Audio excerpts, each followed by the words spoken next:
of like characteristics and legal frequencies. I don't know. Those things are just derivative of like the human brain evolving to be more complex than prior species. So as the human brain stands today in our understanding, we're very far from fully understanding it. So you're making a lot of inferences, the same that, say, a theist would, like in my standpoint.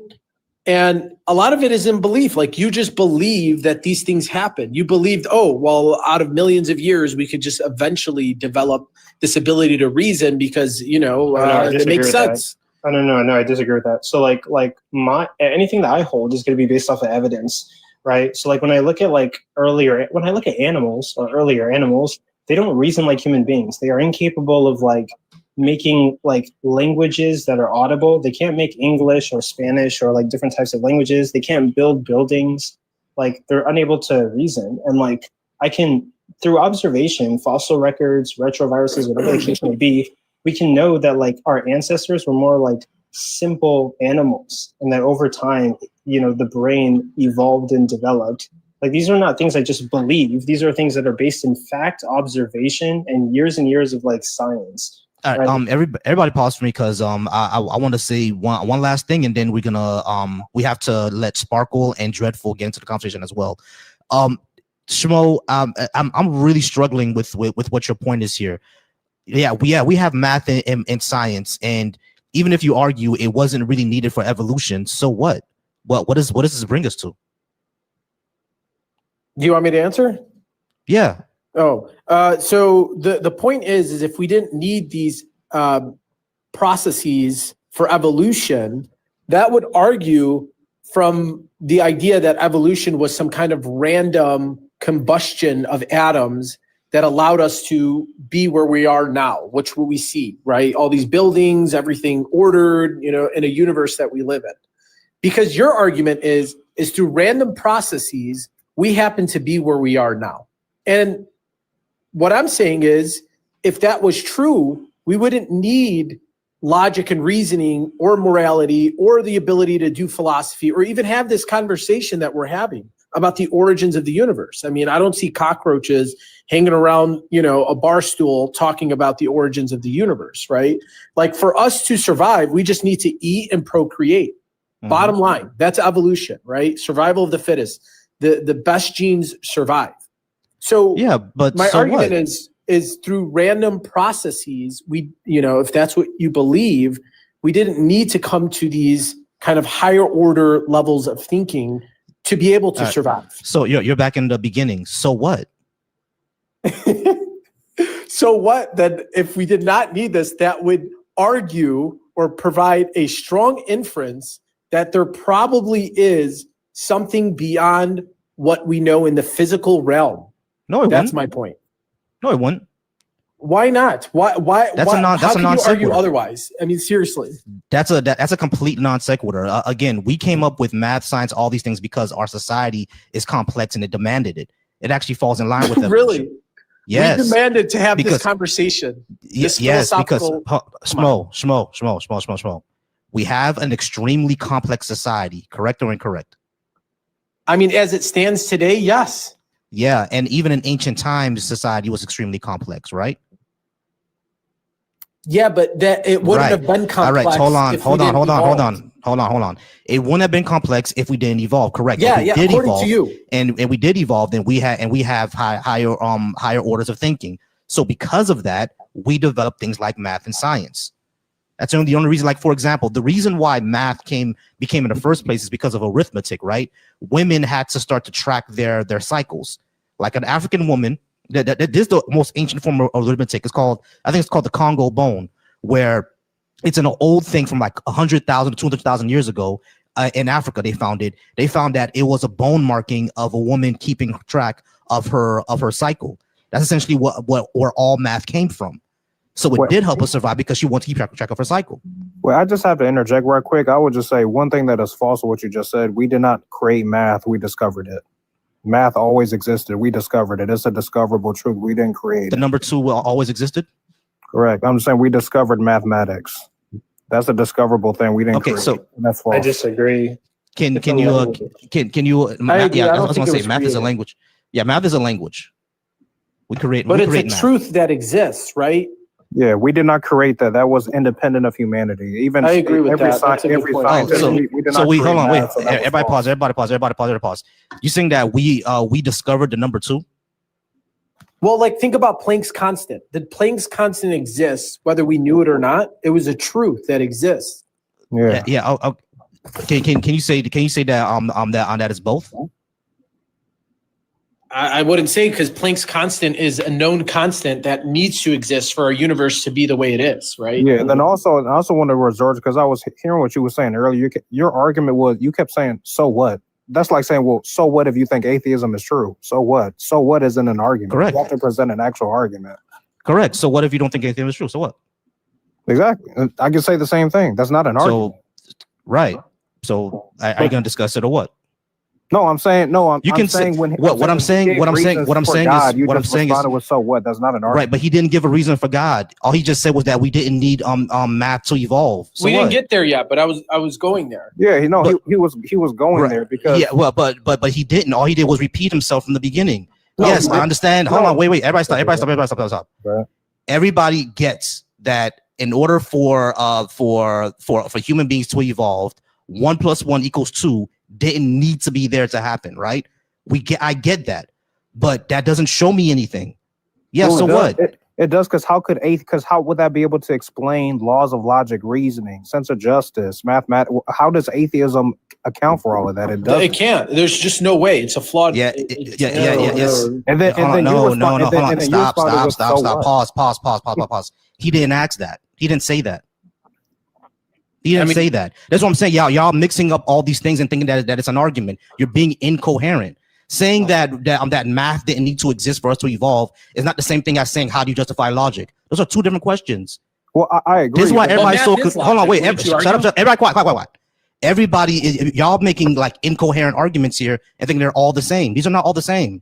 That's exactly. Hold on, Corey. Yeah. That's why I said so what. I was trying to get to the point of what you're trying to say. Now, if you're trying to say, oh, how do you justify logic? That's a completely different thing. But logic, you just can't say. Logic is the foundation of math. You can't. I get that logic is the foundation of math, but it has nothing to do with evolution. Nothing. Yeah. So that's why I keep saying, so what? These things have nothing to do with each other. Exactly. So before I would say 2 points. So all I'm trying to say is, like earlier when you said, well, we created math, that wasn't true. We didn't create math. We didn't create, just like we didn't create the laws of logic. We didn't create sense. We didn't create these things. We discovered. Disagree with all right. These are descriptions, right? The laws of logic are descriptions of what we see in the universe. They're just descriptions, not prescriptive. They're descriptive. Yeah. So we look out into the universe. We look out into the universe and we describe what we see, right? And math is just a language that we use in order to make inferences, to describe more things that we see. Like if you're gonna say that math is discovered, I'm gonna ask you the same question. When did we discover the number 2, and where is it? Wait, you said where is the number 2? Yeah, where is it? It's an immaterial thing. But again, an immaterial thing that came from where? We made that up. No. That's one of, if it's immaterial, it doesn't have a GPS location. Actually, that will be your burden of proof, because you're the no shit. You're the one. No, it's your burden of proof. You're the one that said that we discovered it. So where's the number 2? No, if you said the number 2, so I'll give an example. So there are certain things that are immaterial. Immaterial just means it does not have a physical form. By definition, that's what immaterial means. I agree with that. I agree with that. Go ahead. Right. Okay. So the Bible says, for example, God is spirit. God is immaterial. So right. I agree with that. What I'm saying is, if we discovered math, when did we discover the number 2? The number 2 is a part of mathematics.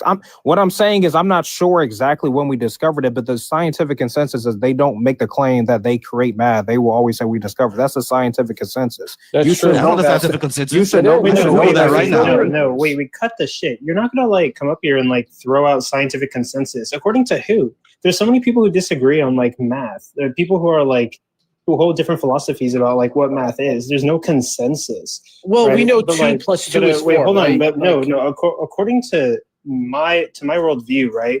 objective reality is going to be like my axiom, and math is just going to be like one of the tools that we use to describe something objective, but it's literally invented by human beings. There are people with different mathematical systems, different mathematical equations. Same thing goes for the laws of logic. The laws of logic is a language that we created to describe something objective that's a characteristic of our universe.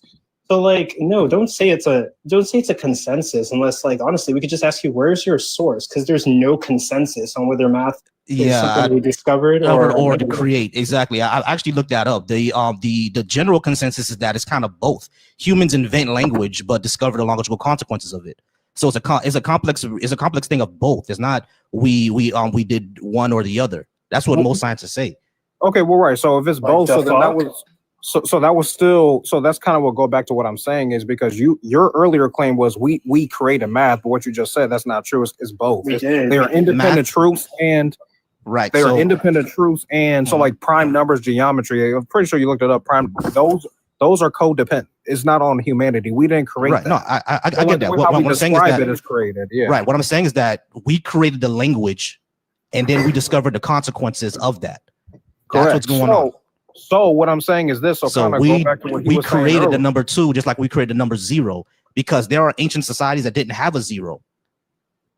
I wouldn't say we number created 0. it. That's not true because again. So if we didn't create it, how come there were societies that didn't have a 0? Because they didn't evolve or whatever you want to say. Like they weren't at that point where their understood these known facts, right? Just because people didn't know that Mount Everest existed doesn't mean it doesn't exist. Didn't exist. No, I get that. Of course, Yeah, I understand that. What I'm saying is that the concept of 0 had absolutely no place in some societies, and in other societies it did, which means they did have a concept of a number, and other societies didn't have a concept of a number, which means and I'm sure they had concepts of hills. But it didn't mean that this big mountain was something that they knew of existed. Well, we're talking about something immaterial, right? Well, we're talking about logic and reasoning, right? Well, when we talk about math and these numbers. You said number 2 as an example, but again, one of the things that's independent is number 2 is a prime number. Prime numbers is one of the things we did not create. So the number 2 is considered a prime number. So that is something not dependent on humanity. It's just truths we discover in the universe that predate humanity. Say that again.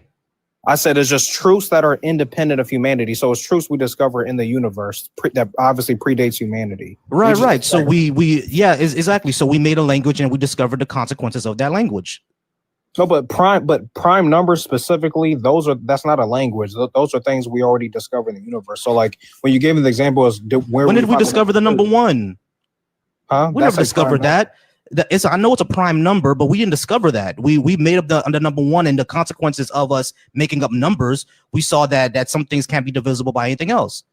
Or I forgot what prime numbers are. Actually, that's not the right way to say prime numbers. I'm pretty sure I got that wrong. That's what I'm saying. The number, any number greater than 1 is a prime number.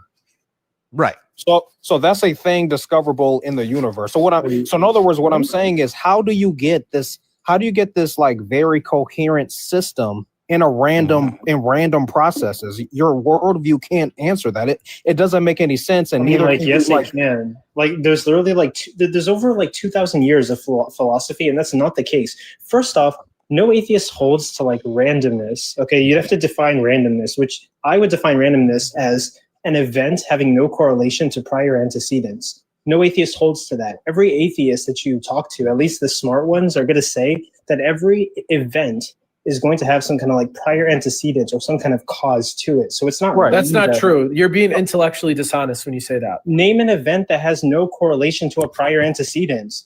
The Big Bang. I mean, our very existence by the definition of evolution. Hold on. It's a bunch of random things happening. Hold on. Wait. Someone said the Big Bang, and that's dumb because the Big Bang, when we go back as far as we can to the singularity, nobody's saying that there was no cause. There is a cause. We just don't know how to really We do know the cause. Well, then that's a belief, right? Then that's a belief. You believe that we don't know at this point. Hold on. The Big Bang. Whenever you go super far back in regards to the Big Bang, the numbers break down to where we can't even understand them. All scientists, just like in dark holes. In black holes. there's not a single scientist who holds to the Big Bang that's going to tell you that if we were able to like understand what was happening at the very beginning, there wouldn't be any cause. It was just causeless. That's stupid. Everything in the universe has a cause. It's going to have some kind of relationship with a prior antecedent. So Wait, but you're saying you don't know what the cause is. Wait, hold on. Everybody slow down. Yes, we do not know what caused the Big Bang to do what it did. We don't know that yet. We don't know. So when somebody says that God did that, you say you interject and say, "Oh, well, you have to prove some evidence." Like, yeah, provide some evidence. You're on a belief too. You have the same. No, belief we're not. As I do. No, we're not. I don't have a belief. When it comes to the Big Bang, all I said was I don't know what caused it. That's not a belief. How you doing? That's a truth statement. It is a belief. That's no, it's not. You're saying no, it's not. Hold on. Shmo, slow down. Saying I don't know what caused this is not a belief. That's simply saying that I had lack of knowledge in this area. That's all that is. No. It is a belief because you're believing that you don't know or we don't know, but we will find.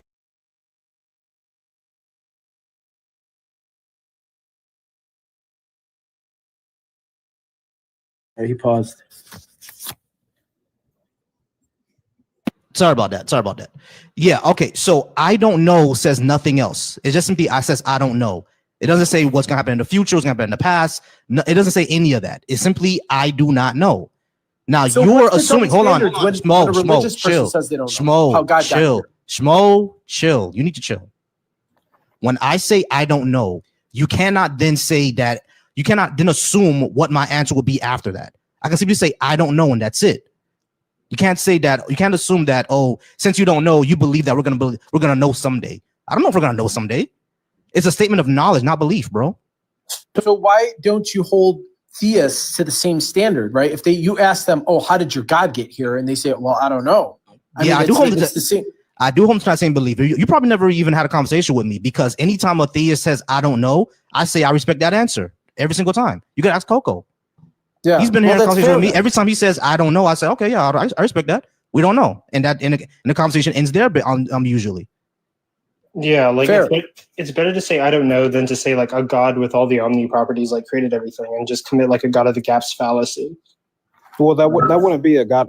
The God of the gaps fallacy is like when you're using things that we do not know, then you just insert God into it as an answer. Yeah. So like oftentimes Christians don't really like know like how something was created, and then they use that as some kind of argument to like insert God. Like what I'll say for like my worldview is when we study the Big Bang and we go as far possible back as we can't really comprehend the beginning of everything, but we say like, okay, there's probably a source, but we just don't know the characteristics of it. The math gets fuzzy, the science gets fuzzy. We can't comprehend it. There's a source, but we don't attribute any other qualities to it. Some theists some theists will take that and they'll say, so it must be God. And now we have all these extra intellectual like burdens that we have to explain. Why is God good? Why is God all powerful? Why is God all knowing? Why does God exist? You know, he has omnipresence. And like we start adding all these burdens and there's no justification for a God existing. You could just say, I don't know. And then it wouldn't be that though, because it's like this. So like if I say, hey, I don't know what I'm gonna make. I don't know what I'm gonna make for dinner tomorrow. Therefore, God, that will be a God of the gaps fallacy. Now, if I were to say the universe has a creator, I'm not making the God of the gaps fallacy because the scriptures verbatim tells us that God created the heavens and the earth. He answered the question. Hold on, I'm not filling gaps in my knowledge with stuff I don't know. That actually is a. Hold on. Go ahead. What you're doing is, so the naturalist atheist and the Christian will, if they hold to the Big Bang Theory, look at the science, get to the beginning point, and they both are going to say, I don't know. What the atheist proceeds to do is basically say, I don't know, so I'm going to look for more evidence. What I tend to see from some Christians, not all Christians, is some Christians will be like, we don't know what created the universe, so therefore, not only God, but my specific God out of all the religions must exist, because I don't know what created the universe. Right? That's a God of the gaps fallacy. No, that would not be a God again. Yes, it is. You're saying I don't know, and you're plugging in God. Why? No, you have no justification for it. No, sir, because that's not true. Corey, I'm not Corey. Here's a problem. You're you said that it's not a God of the gaps fallacy simply because the Bible says so. But just because the Bible says something doesn't make it true. No. You guys have a fundamental misunderstanding what the God of the gaps fallacy is. Is when you say, I don't know, then insert God into it. I know who created the universe. Therefore, I'm not committing the God of the gaps fallacy. Okay, For example, No, you don't know who created the demonstrate universe. that. You simply I are do accepting know. Corey, I you're do simply know. Corey, hold on. You're simply accepting a claim of a book. That's all you're doing. Yeah. You don't have any knowledge. Because hold on, Corey, hold on. Everybody pause. The reason why I say you don't know that is because I can ask you one simple question.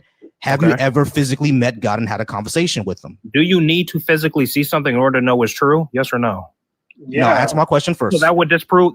Answer my question first. I did. You don't need No, you did to not. physically No, you did see not. something. What are you talking about? I don't need to physically. That's like saying if a tree Corey, fell in the forest, if I'm not there, did it not happen because I didn't physically see it? That's absurd logic. Corey, when did you meet God, shake his hand, and he told you how he made the universe? Again, you just completely disregarded what I just said. You don't need to. I'm disregarding because you're not answering the question. Did it ever happen or not?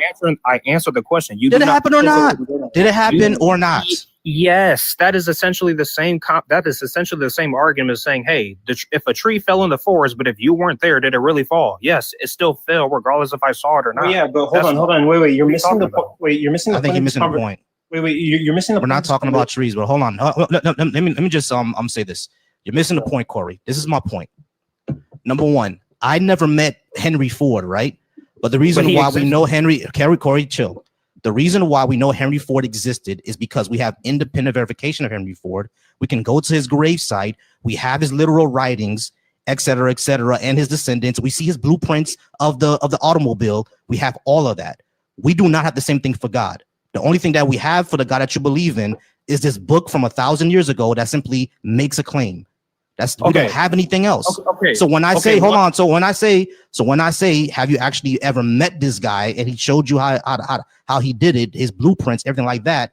You cannot answer that question. No one can. Which is fine.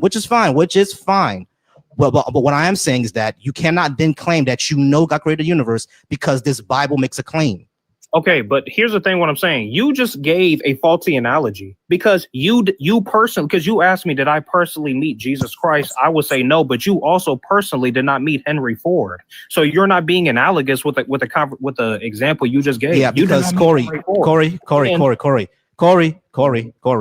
The reason is because you refuse to engage, which is why I had to give that example. Yes, I understand that I was gonna get there. All you had to say was, no, I actually never met him. And I was going to say, great. So do you have any type of evidence that he had any blueprints, or how do you know that he actually did this thing? Yes, the Gospels. Yes, the Gospels. Cool. How do you show the gospel is true? Wait, the gospel? How do I show the gospel? What you said, what? How do you show that the gospel is true? How do we show that the gospel is true? Easy. Because we have... Oh, wait. Somebody come in. Okay. Because we have direct evidence from the disciples in early Christian history. For example... If Christ did not rise from the dead, Christianity would not have blown up so much in the first. Who wrote the Gospels? You said what? Who wrote the Gospels? Hold on. Let me answer the question first. So, can I please respond to the God of the Gaps thing before we move on? Yeah, go ahead. Well, okay, so I proudly worship the God of the Gaps at a point. I accept evolution, but Biogenesis didn't happen. Life didn't begin on. No, dude, you're confused. So God did begin life, and there's nothing we can do about it. Dude, you're confused. Nothing I can do about that. It's not a fallacy. It's just God did it, and you're just like, but I. All right, Corey. So how do we actually show that the gospels are true? You said that the early church people, right? But the thing is, the early gospels, their testimony, for example, I was gonna say this. We can show that Jesus existed, right? We have Paul's writings. He met James, et cetera. But the question then becomes, how do we know that this person actually rose from the dead? Because people claiming it doesn't show that it actually happened. Well, because even I love that you quoted Paul, because Paul even said this: if Christ did not rise from the dead, our faith will be in vain. So correct. So let's say go back 2,000 years. All you had to do to debunk Christianity was simply present Jesus's body. Why did that not happen? You just admitted he did exist. So they probably didn't know where his body was. They probably You didn't said know where his what? body. They probably didn't know where his body was. What the missing. no, Can I Everybody say chill. something Stop. really fast? Stop. Everybody chill. Not knowing where his body was or presenting it does not mean he rose from the dead. They just don't know where his body was. Can I say something? I actually have information for this. Who claimed? Wait, who made that claim and said they didn't know? They did know. They had it in his custody. So you're lying. That's not true. What do you mean they had it in his custody? What are you talking about?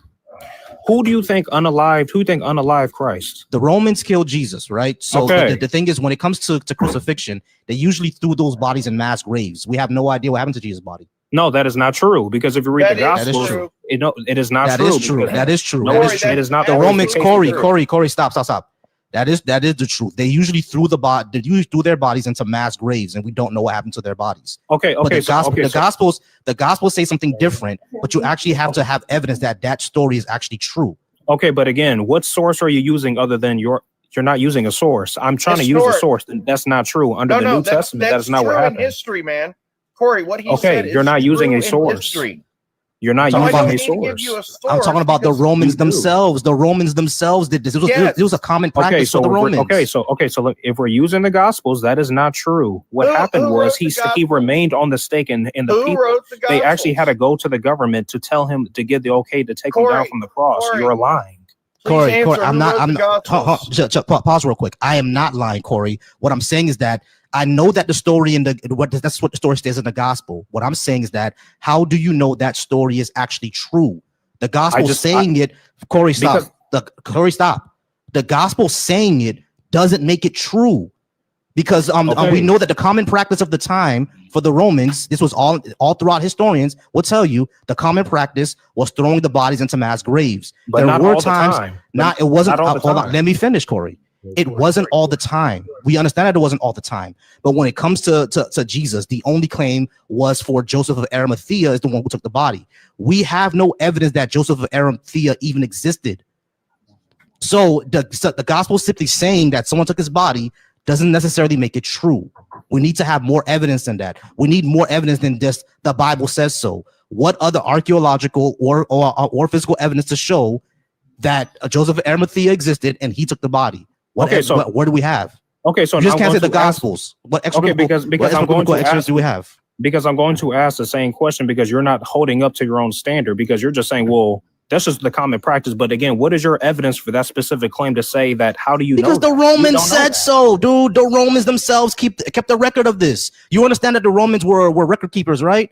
They kept the record of this. But you just said it's common. They did not do that all the time. So if you're acknowledging the fact they did not do that, we know that they didn't do it all the time. We know they didn't do it all the time. But I get that, right? There you go. So that hold on, Corey, you need to chill, bro. Listen, we know that they didn't do that. Shut up, Corey. We know that they did not do this all the time. We know that. But your claim was that it happened in this case. I get that that's the claim. What I'm saying is that what is the evidence for this claim? Because we don't know if Joseph. Corey, shut up. We don't know if Joseph of Arimathea was an actual person. We have no evidence of that. We don't even have evidence of that Arimathea was even a real place. We don't have evidence of that. So if you're going to say that this guy took Jesus off the cross, what is the evidence? You just can't say the Bible says so. No. Who gives a fuck? What is the evidence that Joseph of Arimathea existed, that Arimathea was a place other than the Bible says so? Okay. What archaeological or historical evidence do we have? What you're not understanding is what archaeological or physical evidence do we have? I am cutting you off because you're not answering the question. No, I know I am. What evidence do we have that Joseph of Arimathea? What evidence do we have that Joseph of Arimathea was a real person? What evidence do you have? Okay, so you're gonna let me respond? You better respond to that question. I'm gonna cut you off again. Well, they don't know where the what evidence do we have that Joseph of Arimathea do exist? What's the evidence? What's the evidence that Joseph of Arimathea was a real person? You said what? What is the evidence that Joseph of Arimathea was a person? What is the evidence that Joseph of Arimathea was a person? What is the evidence that Joseph of Arimathea? Okay, you don't have evidence. You're not living up to your own standards, sir.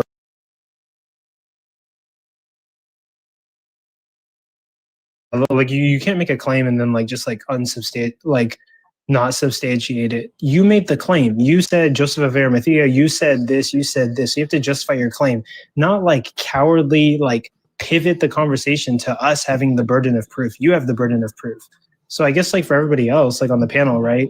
the claim on the table is like the Gospels are accurate, Jesus rose from the dead, and Joseph of Arimathea like paid for a tomb and put Jesus in the tomb. We're gonna need like justification for that, and we don't really have it. I have plenty of reasons for not trusting the Gospels, which I can like reveal to you guys, but I mean, depends on whoever like wants it. I'm not going to go into my long spiel. I have notes on this. Okay. So again, the Romans themselves wrote that whenever they crucified people, the crimes against the state or whatever, they threw them into mass graves. We know that this is was a common practice back then because the Romans themselves wrote it down. And you can look into Roman history or a Roman historian, and they will tell you as well. Bodies were usually thrown into mass graves. All right, that's just a historical fact. If you're going to claim that Joseph, we know that there were some times where the government did give the bodies back to the family. There were times where they did that. If you're going to say that this happened with Jesus, we need to have evidence that it did actually happen with Jesus. So the claim is that Joseph of Arimathea is the one that took Jesus off the cross. We know that's the story. What evidence do we have that Joseph of Arimathea was a real person, or that even Arimathea itself was a real place? What evidence do we have of that? We don't have any. We don't have any. You can point me to some historian. You can point me to any site. You can tell me to look into this place or that place. Cool, and I will look it up. That's all I was asking him, and he refused to answer that question, which shows me that he was just bullshitting this entire time. Also, like one more point. He's saying that like, oh, you know, the Bible was written and Christianity grew in numbers. Like that point is so like terribly awful because there are literally other religions that have holy books and their groups of members are growing in numbers. Islam is growing at a rate that we've never seen before in modern society, right? Does that mean that like the claims in the Quran are true? So like that has no relevance. Christianity could be completely false, and it could be the case that it was a well-coveted cult that spread really far. There are plenty of cults that we know in America that had high numbers of individuals. You can look at Jonestown. Those guys were writing that the guy was doing miracles. They were so convinced that they drank cyanide, literal poison, and unalived themselves because they believed he was the next Messiah, right? And you could talk about Heaven's Gate. They all unalived themselves and thought they were going to heaven. There are plenty of people with books and cults that grow in numbers and spread their religion around. Like, that's not really an argument. To add to your point as well, I don't think the major religions today spread through logic and reasoning. It's spread through force. A lot of people are religious because of families and how they grew up, and I don't think people actually question their reality, and they're just delusional and thinking they're always correct, you know? Correct. All right. Sorry, y'all. That took a long time, but we're gonna go ahead and move on to the other guest. There was someone. What's your name? Thank you, Judge. Thank you, Judge. Are you at least 18? Yes. Great. And I know your position. Give me a second. Amanda, are you at least 18? You there, Amanda? Amanda, you there? Yeah. All right. And I know Shmo is here as well. All right, we're gonna go ahead and keep the conversation going. Amar Adios. Dios, are you at least 18? Hola. That's a child. That's probably a child, yeah. All right, cool. All right, so thank you, Judge. We're gonna get to you next, and then we're gonna go around the table. All right, so Judge, how's it going? You're at least 18. You said you're at least 18, and I know your position already. What's a good reason to believe in a God? Wait, go ahead. You know my position on what? Right, I'm sorry. Maybe I was. Yeah. Are you a believer? Yeah, I'm a believer. Yeah, that's what you meant. Yeah, that's what I meant. All right, cool. So, what's a good reason to believe in a God? So I'm gonna go with the life is an integrated system. It requires metabolism and self-replication, but that requires an information storage and transfer system, which DNA, RNA, you probably heard of, but these are nucleotides, And each of these nucleotides, we found the individual nucleotides, and we've taken the nucleotides, and but it takes a mind. You have to put them in a certain order, and then we can make like an RNA. But it neutralizes itself. It only lasts a few hours, and it turns basically into useless sludge after a few hours. But the point is that requires a mind. We know for sure that's it. And science isn't going to tell you that there's a God. Science isn't going to tell you that life didn't begin on its own. As far as it can go, this is the scientific consensus. It's extremely unlikely that life began on its own. And as the years go on, we put an underline underneath that word extremely. And so we transcend science. We have to take off our science hat and say, okay, that's as far as science is going to go. But I want to leave you with one. I want to leave you with one quick thing. Judge, yeah. hold on. All right. So, I'm sorry, but maybe you didn't. To half my point though, because I got to get out this last 15 seconds, or the whole thing was for nothing. All right, go ahead. Finish it. So if I give you a pencil and a piece of paper, and I give you a quarter, and I said, I want you to write down the odds of flipping this quarter and it landing on heads 1,000 times in a row. You come back with the number. It's a huge number. It's kind of like a power to the 10. And then you go over and you pick up the quarter, and all right. So, when you say that life is complicated and everything like that, that's all good and well. Have a good day. So when you say that life is complicated, when you say that life is complicated, when you say that life is complicated, right? Like that doesn't really show me that God exists. That just shows me that life is complicated. So, but the second thing that I would say is that okay, yeah, he right. All right, guys, go ahead and keep liking the live and keep sharing. I'm not gonna have a person keep going and going and going. That's not what we're doing here, y'all. I'm not sure what happened to any of the other guests. But what was your name? SB? Yeah, SB. How's it going, SB? You're at least 18? Yeah, bro. All right, cool. And are you a friendly? Agnostic, atheist? Yeah, I come with that sort of background, but I did have a religious background beforehand. Okay, gotcha. But I changed now. All right, cool, gotcha. All right, y'all. There are still some spots left for anyone who wants to come up that is a believer. Joel, how's it going, Joel? Are you at least 18? Yes, sir. I'm 41. All righty. And do you think you give me a good reason to believe in a God? Well, sir, I would just say. All right, pause for me real quick. Yes. Ever Aguilera, how's it going? Are you at least 18? Aguilera, you there? Oh, he left. All right. So Joel, yes, yeah, what's a good reason for me to believe in a God? All right. So just personally, on a personal note, I'm a believer in Jesus Christ, right? And so good reason to believe in God. We have plenty of people that have been coming up here, right? And they've been telling you about how they believe in God and why you should believe in God, correct? Yeah, sure. Okay, so if there's something, right, that was proven to us a long time ago, and now we just call it a theory, correct? Depends. Because if you're talking about a scientific theory, then yeah, scientific theories are facts. But like theory in a colloquial sense, they're not. They're just like guesses. Well, now we just look at it and separate it as in a religion. Am I right?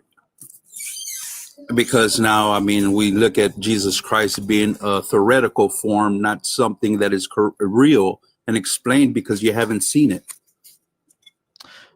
When it comes to Jesus, we know that we can accept that he was an historical person, historically existed, right? But when it comes to like all the magical power stuff, that's not something that we can show to be true. Okay, so if personally if I explain to you that I've had miracles in my life, it would just be up to you to believe it. Am I correct? Yeah, it would be up to me to believe it because personal testimony is, yeah, that could be evidence for you, but it's hearsay to me. That's something that Matt Dillahunty always said. And I don't necessarily reject anybody's personal experience. Your experience is your experience. I've always just said, what are you attributing that experience to? Like, for example, I'm Haitian, right? And my lady is Jamaican. We know a lot of people who said that they saw mermaids while they were in Haiti. They saw mermaids while they were in Jamaica. But every time I tell them to describe a mermaid, they always say that it's green, scaly, a long snout, and has sharp teeth. That's a crocodile. You see what I'm saying? So yeah, you experience something, but are you what you're attributing it to actually real? You see what I'm saying? That's the only thing. So yeah, you could have said that I saw a miracle or experienced something. That's all good and well, but So now, until you can actually show me like things going against the natural order of our universe. Yes, what are we sir. doing? So now that's the reasoning. Now the reasoning of where I'll come in and I would say, look, many people have already came up into the belief, right? And they have their own experience with him. So now the only way that I would say a good reason for you to believe in God is just to try him out for yourself. That is the only thing. Because I was a Christian until I was 25. I Yes, was a sir. Christian too for like 24, 23 years. Then I left. Yes, sir. Now this is the way how I think I'm worded is in we just hold on to the faith, and then when we have lived in this life until the end, then will we know, so what is it to lose if you do believe in Jesus Christ? Well, yeah, If you so don't mind me like asking you. I mean, like I can explain that, right? So like there are plenty of people who give their lives to Christianity. There are people. Yes, sir. But I was my question was, what do you lose believing in Jesus Christ? Oh yeah. There's tons, right? People have literally given up on like job opportunities. Well, like this is not you, but there was a panel. There was a panel that I was on where Christians asked this question, and I gave this answer, and they laughed. But this is actually like a serious answer, right? There are people who literally have moved neighborhoods, right, for this faith. There are people who literally die at the hand of this faith. There are people who, sacrifice relationships. There's somebody that they really love that they want to be with, they want to have a romantic relationship with, and they sacrifice it to become priests, deacons, popes, whatever the heck that they want to become. There's a lot of sacrifice when it comes to Christianity. So we have these conversations and we evaluate the evidence so we can make the best decision we can on the best evidence and probability of the things that we believe being true. There's a lot of sacrifice for Christianity. If Christianity doesn't exist, this is the one life you have. And like, I think I would rather like live my life freely, knowing that this is the one life that I have, than to, be a Christian and sacrifice hanging out with friends, going to church, maybe moving or sacrificing job opportunities, and then die and see that there's nothing after. To add to that, also, I would say like you have a fail-safe. May I answer him real quick? Yeah, go ahead. Okay. So yes, sir. So that's why you turned down Christianity, because you don't know the afterlife, right? Yeah, I mean, you wouldn't know the afterlife, like so. That's wrong. It's kind of being scared of the unknown. Hold on. Basically. So what makes you know the afterlife then? If we don't know. Wait, hold on. You're not gonna like straw man my position. The reason I left Christianity was for like a multitude of reasons, right? Like, yeah, we can dive into like the philosophical problem of divine hiddenness, the logical or the evidential problem of evil. We can also dive into scientific errors in the Bible, or contradictions in the Bible, or the fact that a lot of events in the Bible are unsubstantiated, like the mass exodus from Egypt, or the flood, or many things. I didn't leave Christianity because I wanted to be a sinner, have sex, and smoke the devil's lettuce. That's not why I left Christianity. There's people who are Christian that do that all the time. Yeah, I left Christianity because I don't think I had that. Hold on, Joe. Like the reason why I left Christianity is because I had no evidence that it was true. And a lot of it is evidently not true, and that is unnecessary from my life as well. But to answer your question of what do I lose, I think you lose a lot of intellectual rigor, to tell you the truth, because you're accepting a claim without evidence. And if you could accept one claim without evidence, you could also accept plenty of other claims without evidence. Correct. All right. So would you say that divinity is the creator of all things? No, because I don't know if a divinity because you don't exists. because you don't believe in a divine power, correct? Yeah, right. You have to the evidence. Okay, so that's the understanding that you only just base yourself on the knowledge that you have and don't present it by something greater that's, let's put it like this. The sun burns so hot, right? Why is it that we just don't, become a little torch flame down here on earth? Why? Because there's a distance that it's an order that had to be applied at one time. If there's a beginning, there's also an end. but we have not lived the end because we are living today. You understand that? No, I don't understand at all. But Joel, the reason why we don't burn is because we're in the habitable zone, so the sun rays is not going, and not only that, we have like the protective layer of atmosphere that's going to protect us, right? But I understand from your position that all had to be orderly or whatever, put here by a divine being. But my question would then be, why is that necessarily true? Why come it just couldn't be a natural process like every other natural process? Let me point something out to you, Joel. Everything single thing that we know about our universe has always had a natural explanation. Literally everything. Earthquakes, storms, tornadoes, anything that you can think of that's a natural part of our world, a natural part of our universe, has always had a natural explanation. You can explain this naturally. No ghosts, no demons, none of that. It has never been. Hold on, Joel. Hold on, Joel. It has never been a supernatural explanation. Electricity doesn't come from Zeus or Thor, none of that, right? So now I can hold on, Joel. Joel, listen. The people who can explain it are electrical engineers and physicists. They can explain electricity to you.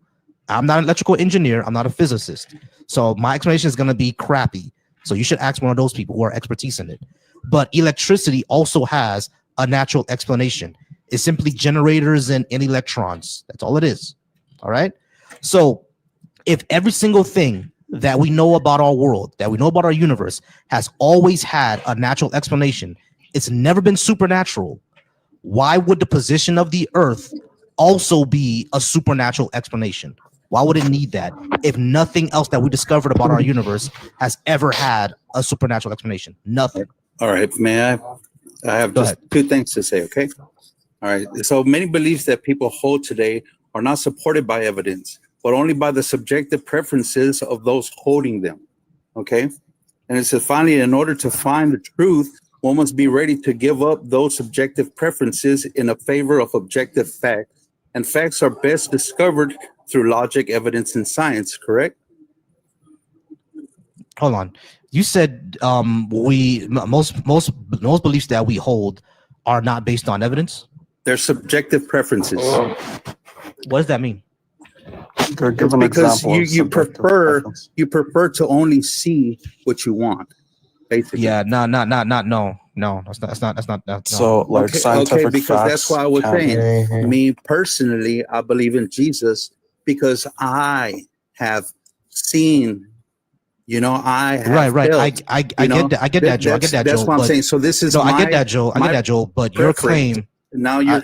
Hold on, real quick. So that's why I was like, in favor of the objective facts. It says, which is the fact are best discovered through the logic, evidence, and science. But if there is no logic to something, then where do you go to then? For instance, the Big Bang Theory. Everything was created through a Big Bang, right? But what started a bang?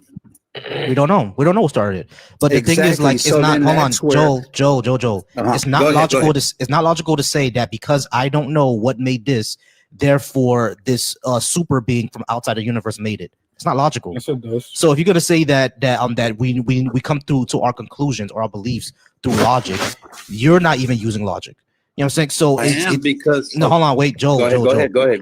It's not logical to say I have this gap in my knowledge. Therefore, this super wizard outside the universe did it. That's not logical. Can I explain what? Okay, so now let me speak to you on that one. So now, it says in my word, which is in the Bible, right? It says Emmanuel, which is God came in the human flesh, correct? So now human flesh came and he started walking. Hey, Joe, can I pause you real quick? Flesh, and now Joe, can I pause you real quick? Joe, I'm gonna pause you real quick. I'm just gonna pause you real quick. Just say that. I got you. I'm gonna let you keep going. All right. I just need to hold on, Joe. I'm gonna let you keep going, but I just need to point out something to you. A book saying something doesn't make it true. You understand that, right? I was just about to say that you can't just pull out scriptures. I thought you had just said that you do believe in Jesus because Jesus was explained from back then, correct? Joe. Evidence of that, though. Yeah, that's like evidence. saying, oh, Joe, hold on, Joe, Columbus, Joe, you didn't let me finish. So Joe, stop. That's funny. Joe, chill, bro. You need to actually track what I'm trying to say. I'm chill. I accept that Jesus was a person that walked around. I do not accept his magic tricks because I don't have any evidence of that. But the second thing that I was going to say, I'm going to let you keep going, right, with your explanation. I need to let you know that just because the Bible says something doesn't make it true. Just because a book says something doesn't necessarily make it true. So you need more than just the Bible says that God came down as Emmanuel. You need more than that. And I'm going to ask you, what more do you have than that? Go ahead. Well, as I said before, it's your preference. I already did what I had to do, which I said, hey, I've already felt what the presence of the Holy Spirit and Jesus is to me and what he has done in my life as what would we call that? A testimony, self-testimony. Many testimonies could come up here and tell you the same thing, but it's up to you to choose if you want to listen or not. Am I right? Okay. But the one who we prayed to, or the one that we said, hey, help me through these times, we prayed to who? Jesus. Others could pray to somebody else, but nothing happens. But us, that we pray to Jesus, who we believe is our Savior, actually came through with everything that we've asked for. Gotcha. All right. So you're kind of muffled there, Joel. But I was gonna say this, right? If what you say is true, that's your preference, and you pray to Jesus, and you know Jesus exists because of your prayers and everything like that, would it also be true that the gods of Haitian voodoo are also real and that I should worship them? When you say gods, we also know that there's a realm of demons and a spiritual warfare that we have, and it speaks about it in the Holy Bible also. Gotcha. So Joel, let me ask you this question then. Yes, sir. Why are the ancestors of some Middle East people why are the ancestors of some Middle East people the light true gods, but the ancestors of my African enslaved people, they're demons? Why are Africans demons? Well, I mean, I think that's self-explanatory. If you're gonna, self-mutilate, do vigorous kind of sacrifices and stuff that is just even inhumane things, I mean, there's sacrifice to this day. There's sacrifices of children, sacrifices of people, and stuff like that. Pause So real we quick, know pause real that. quick. Well, Wait. could I? Hold on, wait. Can I finish now? No, finish. Hold on. You can finish. I'm just gonna let you know everything you're saying is wrong. Wait. Also, like, I mean, this is the thing about it. Wait. Why is Hold it on. that Just pause. we're gonna be? Wait. You're bashing. Why is it that we're gonna be saying what Jesus? Okay, I'm gonna use my mod powers. You're bashing other religions and cultures because of sacrifice, but your religion, the epitome of your religion, is that God had to sacrifice his only son to forgive the sins of the entire world. So when you bash other people for like blood sacrifice, your God thought that it was good that Jesus got viciously whipped and hammered to a fucking cross. What are you talking about? He got resurrected on the third day. Hold on. It's not your turn. Not your turn. So Joel, one of the big problems is that number one, Jesus himself is a virgin blood sacrifice. That's number one. But number two, everything you're saying about sacrifice and bloodletting and all this other thing that exists with another religion, which is Haitian voodoo, is untrue. You don't sacrifice people in Haitian voodoo. That's not a thing. So really, but the second thing, hold on, Joel. It's okay. I already spoke my word, Joel. I need you to chill. Joel, hold on. God bless y'all. All right. Joel. I need you to actually stay around. I'm okay. I need you to stay around and actually engage in a conversation. Joel, I just need you to stay around. No. I already spoke. I just want you to engage in a conversation. I just want you to. Sir. Okay. But I see you have a group. All right. So I just need you to engage in the conversation here, because clearly you have an ignorance around what African religions are. They don't require you. They don't require you. They don't require you to sacrifice or kill anyone. They don't require that. That's number one. But the second thing that I was going to say is that you didn't actually answer my question. Why is my African ancestors, why are they demons? I did not say your African ancestors are demons. I said if a person practices something hold on, involves sacrificial, See now, Joe, hold why on. is it Joe, that hold on, you hold gotta on. butt in I got you now, because you know? because Well, you already I'm- answered the question. You already answered the question. You already answered the question, Joe. It's You all already answered right, the question. sir, but thank you very Joe, much hold for on, having me bro, up. hold on. You already answered the question. You said yourself, my African ancestors are not demons. You answered the question. Cool. So then it becomes the second question. I know he left, but I just wanted to point something out.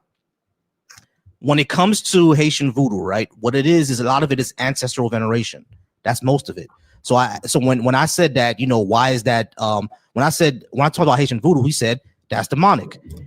If my ancestors are not demonic, then Haitian voodoo is fine then, because all of it is ancestral veneration. That's all it is, or and most of it also, actually. if sacrifice is like if you're putting down other religions because of sacrifice, Christianity, Islam literally grew on the sacrifice of other people. Like they wouldn't be the biggest religions today if it wasn't for the sacrifice of others. So it literally doesn't make sense. All right. So that doesn't work at all. Gotcha. All right. So Roman, I'm gonna let you go next, and then it's going to be Leo. After Leo is going to be Jeffy. Oh, what's going on, Jeffy? Jeffy's my friend from Facebook. What's going on, bro? Then that's gonna be Mind Scrubber, and then it's going to be Dudley. All right. We have one more spot. If any other Christian wants to come up, Coco SB, I do appreciate y'all. Just for a quick commercial break, y'all keep liking the live. We're at 10K likes right now. If you're watching me over on all the other channels, you're watching me on Volsy Thoughts. I appreciate you watching me there. I'm on my phone today, so there's no call-in number today. I do apologize. TikTok doesn't like when I use my computer or TikTok Studio for some reason. They want me to use my phone, so no call-in line today. All right. Probably not gonna be one tomorrow either. Over on the Deconstruction Junction, I appreciate you guys there as well. Like again, no call-in line. Yeah, it's pinned to the top of the screen. You can go ahead and come into the live if you would like to watch me there. All right. And if you're watching over on Black Atheist Coalition, I appreciate you there as well. There's someone crashing out in the comments, Flame Warrior or whatever your name is. You can go ahead and come over to TikTok and talk to me. I'm not gonna read the comments. All right. We're gonna move over to Roman, and then it's gonna be Leo right after it. Leo, if you gotta leave, that's understandable, but we're just gonna talk to Roman first, and you can tell me if you need to leave or anything like that. All right. But I appreciate y'all being patient. Roman, how's it going, Roman? Are you at least 18? I'm all right. Are you at least 18? Yeah. And can you give us a good reason to believe in a God? Yeah, I have a couple questions for you. So, do you know if there's no God, then how would you be created? How would everything be created? When you use, I need clarification before I answer that. When you use the word created, are you talking about like a deliberate process that put us here? Because I don't think we're a deliberate process. Yeah, that's what I'm talking about. I don't know how would. All right. So I would disagree with that framing because we're not. We exist, but existence doesn't necessarily need to be deliberate. Make sense? Not really. How do you? Okay, rain. Okay, hold on. Let me just make the clarification here. For example, rain exists, but the water cycle is not a deliberate process. It's just a consequence of physics and chemistry. That's what I mean. So when that's what I'm trying to parse out what you mean by created. If you mean like deliberately here, I don't think we're deliberately here. I think we're just a consequence of multifaceted things like of chemistry and physics that is above my pay grade. You're telling me one day we just showed up here? No, we didn't show up here. We evolved. From what? We evolved from prior organisms, and we can prove that. How do you prove that? The fossil record, genetics. And everything, it just randomly appeared? From the beginning it appeared? No, it came from a single cell organism. What are we getting here at Roman? I'm getting here like nothing's just gonna come out of nowhere. Always something always has to have a creator. Like for example, we all agree with that. We all agree with that. engineers. Hold on, Roman, hold on, slow down. That's what I meant by when I said, what do you mean by creator or creation? I don't think we're a deliberate thing that was placed here. We didn't just pop up out of nowhere. We evolved from prior organisms. We evolved from prior organisms. And the first life on Earth, as far as what we can tell, was a single cell organism that became more complex. And then in over billions of years, we're here. So yeah, we came from prior organism, one that was like a monkey-like ancestor. And we know that because we still have the residencies of that. We have tailbones, for example. And the tailbone is vestigial, meaning we can't use it anymore. But our other ape cousins, like the chimpanzees and the gorillas, etc., they can use them, right? And our other primate cousins, like capuchins and what's the one with the long arms? I forgot what their name was. But yeah, they can still use their tails, but we can't. Orangutans? Orangutans, yeah. Orangutans are an ape cousin. From monkeys. No, then I'm out. Dudley is not your turn. It's not your turn. Dudley is not your turn. We come from monkeys. Right. Dudley is not your turn. Be quiet. No, bro, you have to give others a chance. All right. So go ahead, Roman. You're telling me so you're saying this whole time something can literally come from nothing. That's not what I said. That's literally what you're saying. You're saying no, it's not. No, it's not. Roman, that's not what I said. I said all life on Earth originated from a single cell organism. That's not something coming from nothing. That's not what I said. Gibbons. That was the monkey I'm talking about. Gibbons. But yeah, that's not what I said, Roman. So Roman, I'm gonna ask you a favor, right? Actually track what I said, because if you lie again and say I said something coming from nothing, okay, wait, I have a question. Go ahead. Where would the first ever organism come from? Oh, we don't know. That's actually I don't know. That's origin of life research. You should talk to someone. That's what I'm saying. Like, where does it come from? Roman, slow down. I do not know. You should talk to someone that has that talks about origin of life research, right? Like someone like Professor Dave over on YouTube. He can actually give you more of that answer. I can't. So no, but I don't know. I'm just saying, like just common sense, logic. Like, where would it come from? It doesn't just pop out of nowhere. Of course, it has to come from somewhere. From what we can tell, from what we can tell, life is an emergent property. Physics and chemistry is a consequence of physics and chemistry. Now, can I explain that to you to your satisfaction? No, I can't. You should go to down to your local university, wherever you live. Do you live like in a major city? If you live in a major city, then a local university is going to be right down the road from you. Go to the biology department, ask them about origin of life, and they'll be able to answer that. I won't be able to answer that. Yeah, so let me add to that too. So so ultimately, like I wouldn't even say that there's a creator to our universe, right? Because it sort of like personifies it, right? I would say there's a source, and we don't know if it is a mind. We don't know if it has intelligibility. We don't know if it has any of the omni properties. When it comes to life, right? Abiogenesis is something that's like, it's in question. It's not really established yet. The idea that like life at the very micro level came from like organic material. There's some work going into studying that and sort of, confirming it, but we haven't confirmed it yet. We do have experiments like the Muller-Urey experiment, I think, if I'm correct, according to my notes, where we were able to take organic material and at the very least make amino acids, but that's not really close to like abiogenesis being true. And yeah, scientists are working on that. But even if we say, I don't know where the first organism comes from, that doesn't go on to say that like an intelligent mind or God exists and he made the first organism. That would just be a God of the gaps fallacy, which is basically saying like, I don't know, so therefore God. We need a justification for a God. Okay, but my point is like there's so much evidence and things from the Bible that just make sense. It all goes together. All right, cool. So what is the evidence that Jesus walked on water? Okay, I can pull it up for you. No, I don't want a Bible verse. I want the evidence that we know it actually happened. Like, for example, we have evidence that Alexander the Great invaded India, right? Because the historians from both civilizations wrote it down, and they wrote down, the area that they were at, et cetera, et cetera. So we know that that's something that actually happened. We also have. Hold on, wait, Roman, hold on. When I ask for evidence, you just can't say, "Oh, this Bible says so, therefore it's true." That's not what I'm going to say. Okay, cool. If you don't want Bible evidence, I'm going to tell you what. There were so many eyewitnesses. I'm not going to say exactly what from the Bible because you don't want anything from the Bible, but I'm just saying there's so many eyewitnesses. There's so many witnesses that it happened. All right, cool. When you say eyewitnesses, where does that come from? Is the eyewitnesses? Do you know what that means? Hold on, Roman. When you say that there were eyewitnesses, does that claim come from the Bible or does it come from an extra biblical source? It comes from the Bible. and other cool. things. So that's simply just a claim that the Bible is making. Do we have an extra biblical source that says that, you know, I'm this Roman citizen from the 3rd century and I saw Jesus after he died? Like, do we have anything like that? Bro, just an example. Not literally, just an example. Okay. Do we have anything like that? No. Okay, cool. So because we don't have anything like that, the Bible simply saying there was 500 witnesses doesn't mean there was actually 500 witnesses. That's just a claim.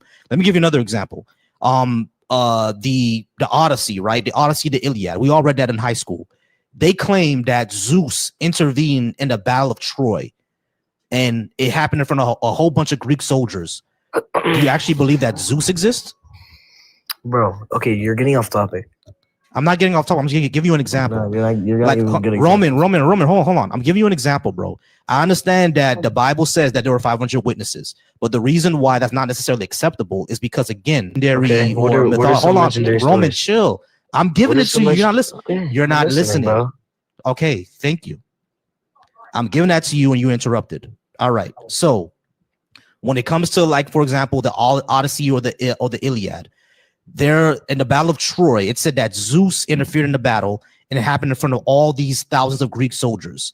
But you don't believe in Zeus, do you? No, I don't. Right. So when we say that, oh, this legendary story says that this magical thing happened, therefore it's true, it's kind of silly, isn't it? We just can't use that. No. So that's what I'm saying. That hold on. That's what I'm saying. That's what I'm saying. That you just can't say the Bible says. Right. That's why I'm saying, Roman, that you can't just say the Bible says 500 witnesses, therefore 500 witnesses. But the Bible is the best. Bible is the best source to learn from. The best. Okay, source why? To listen from. There's 1,000 different versions of the Bible. And like what? There's how many versions? No, it's not. Right. Let me give my reasons as to. Okay. Yeah. So no, it's not. Like, let me give my reasons.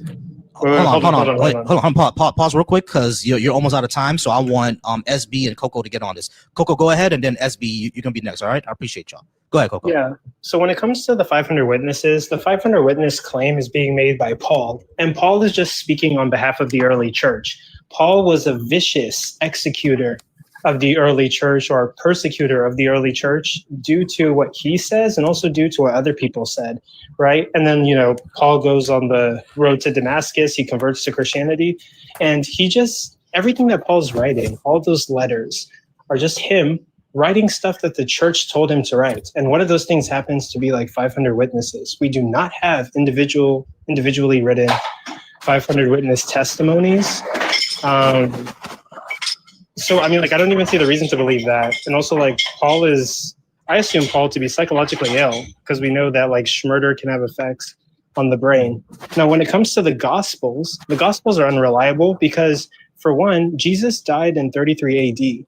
And then, like, 30 years later, you get your first gospel that was written, which is Mark. And then the other gospels just get worse. They're written later and later and later, right? And also, the gospels, whenever they're written, none of the gospel authors signed them. And those names are only added to them in the 2nd century. So very much later, due to somebody, I forget, it's in my notes, saying something about, like, the authors. When it comes to other books like Jude, there's several other ones that are mentioned by Bart Ehrman in his blog.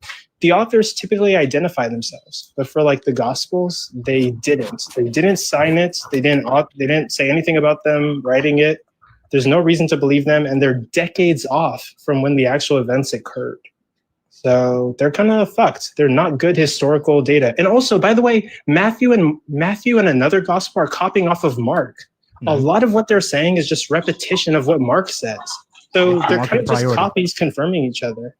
Market and priority. SB, go ahead. And then I'm gonna listen. Now, Coco I got you, Jeffy. I appreciate it. It's basically like he basically said what I wanted to say, just like an unreliable source, because there's many different versions of the same book that anybody can go and write, right? So, like, there's 60 different versions. What type of versions are there of different books? Like, what are you talking about?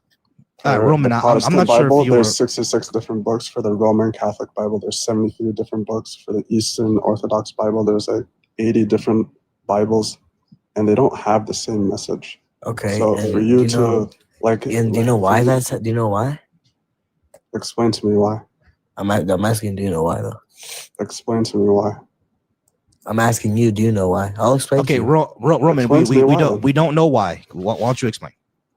Okay, the languages they've been translated so many different times that it's almost like there's the different meanings and this that. So you agree things get lost in translation? No, that's not what I'm saying. I'm just saying, yeah, they've been translated. The meaning is still generally the same thing. It's giving the same message though. Right. So Roman, when things get translated, you understand that a lot of times the meaning gets lost because like syntax, grammar, all that may not be the same between languages. Yeah. So meaning does get lost, which is why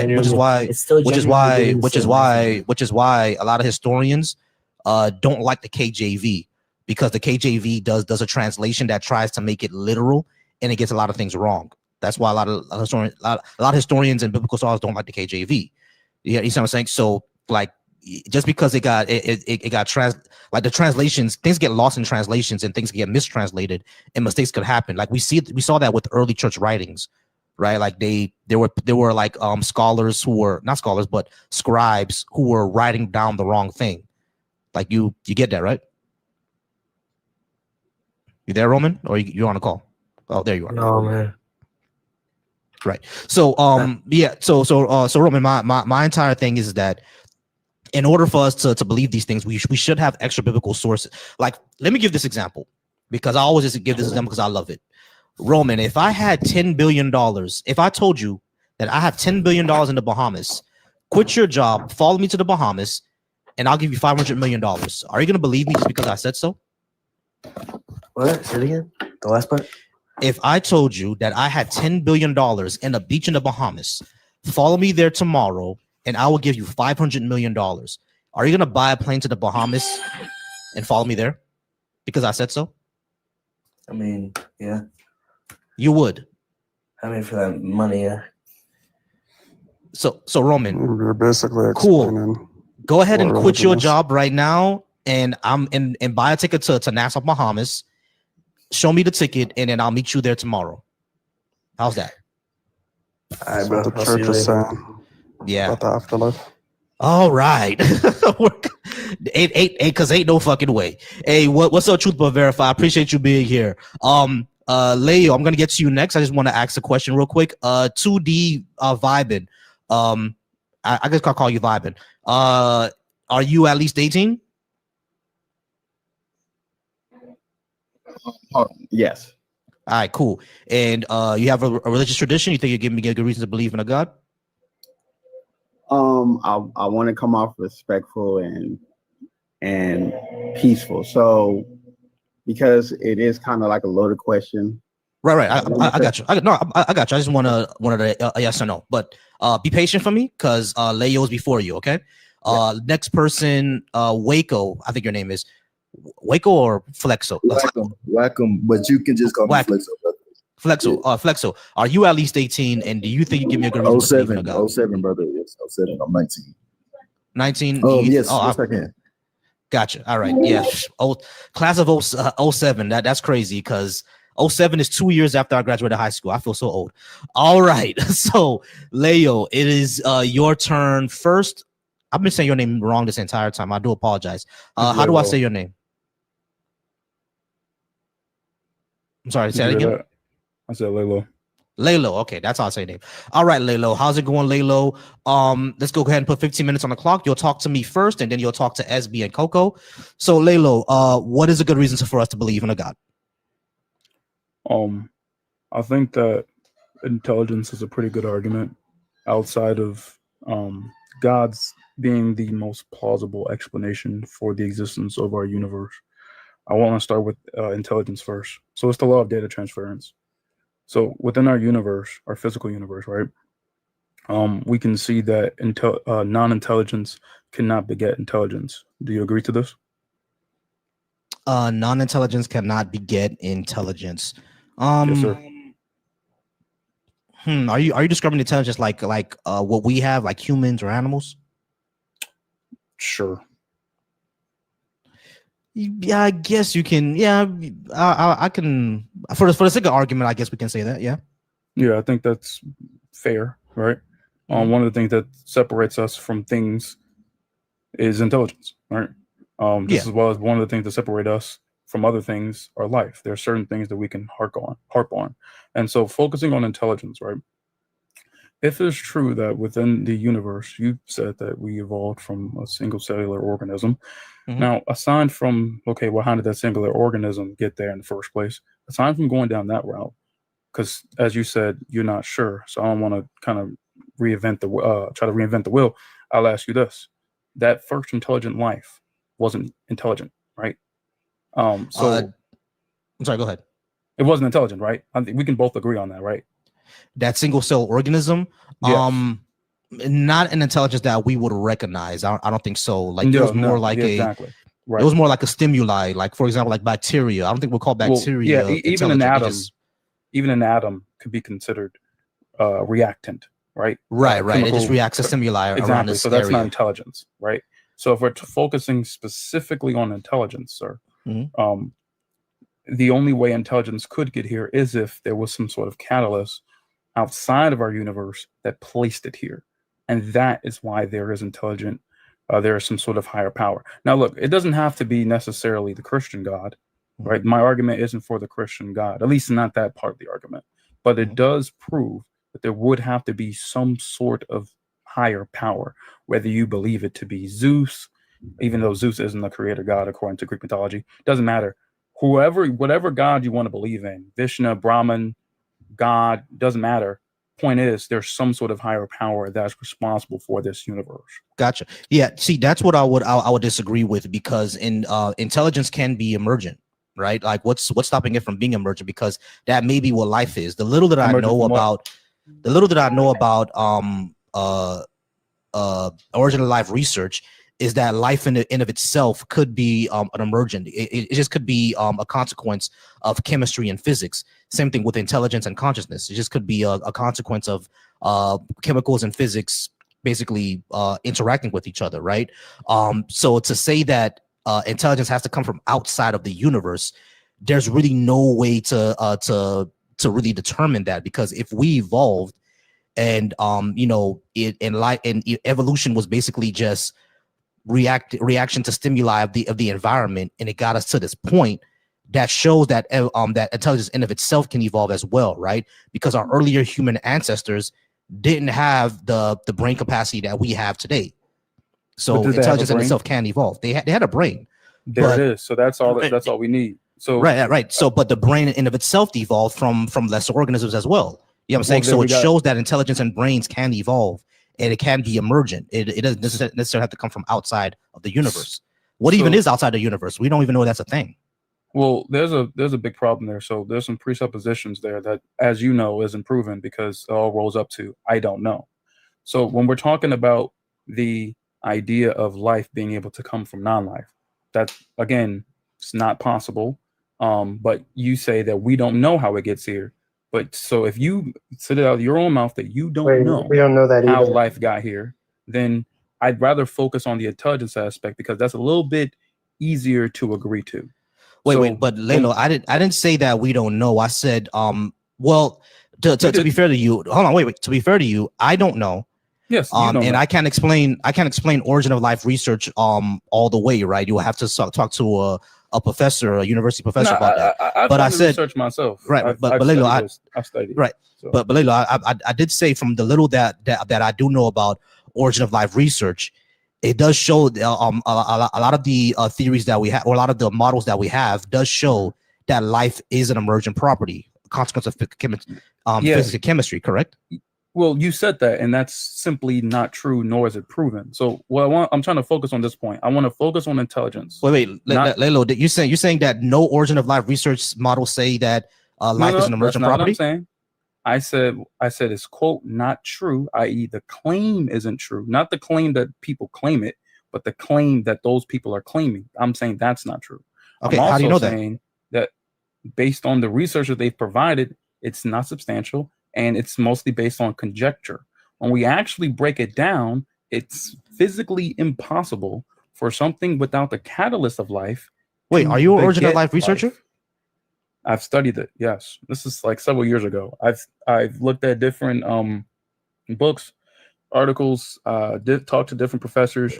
It doesn't work. So you're you're actually in the respectfully, the time that I'm choosing to use is to be focused on intelligence, not life. Okay, so but you just said, hold on, continue hold on, Lalo. You're making a presupposition. Wait, hold on.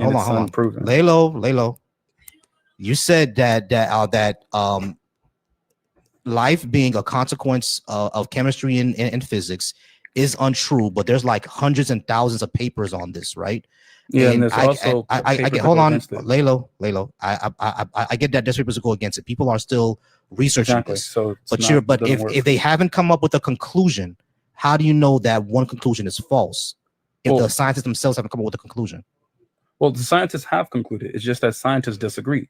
Right? Every scientist doesn't agree on everything, and you know this. They haven't concluded that. No, they haven't concluded that one I do know. They haven't concluded. They haven't concluded the origin of Lalo. They have not concluded origin of life.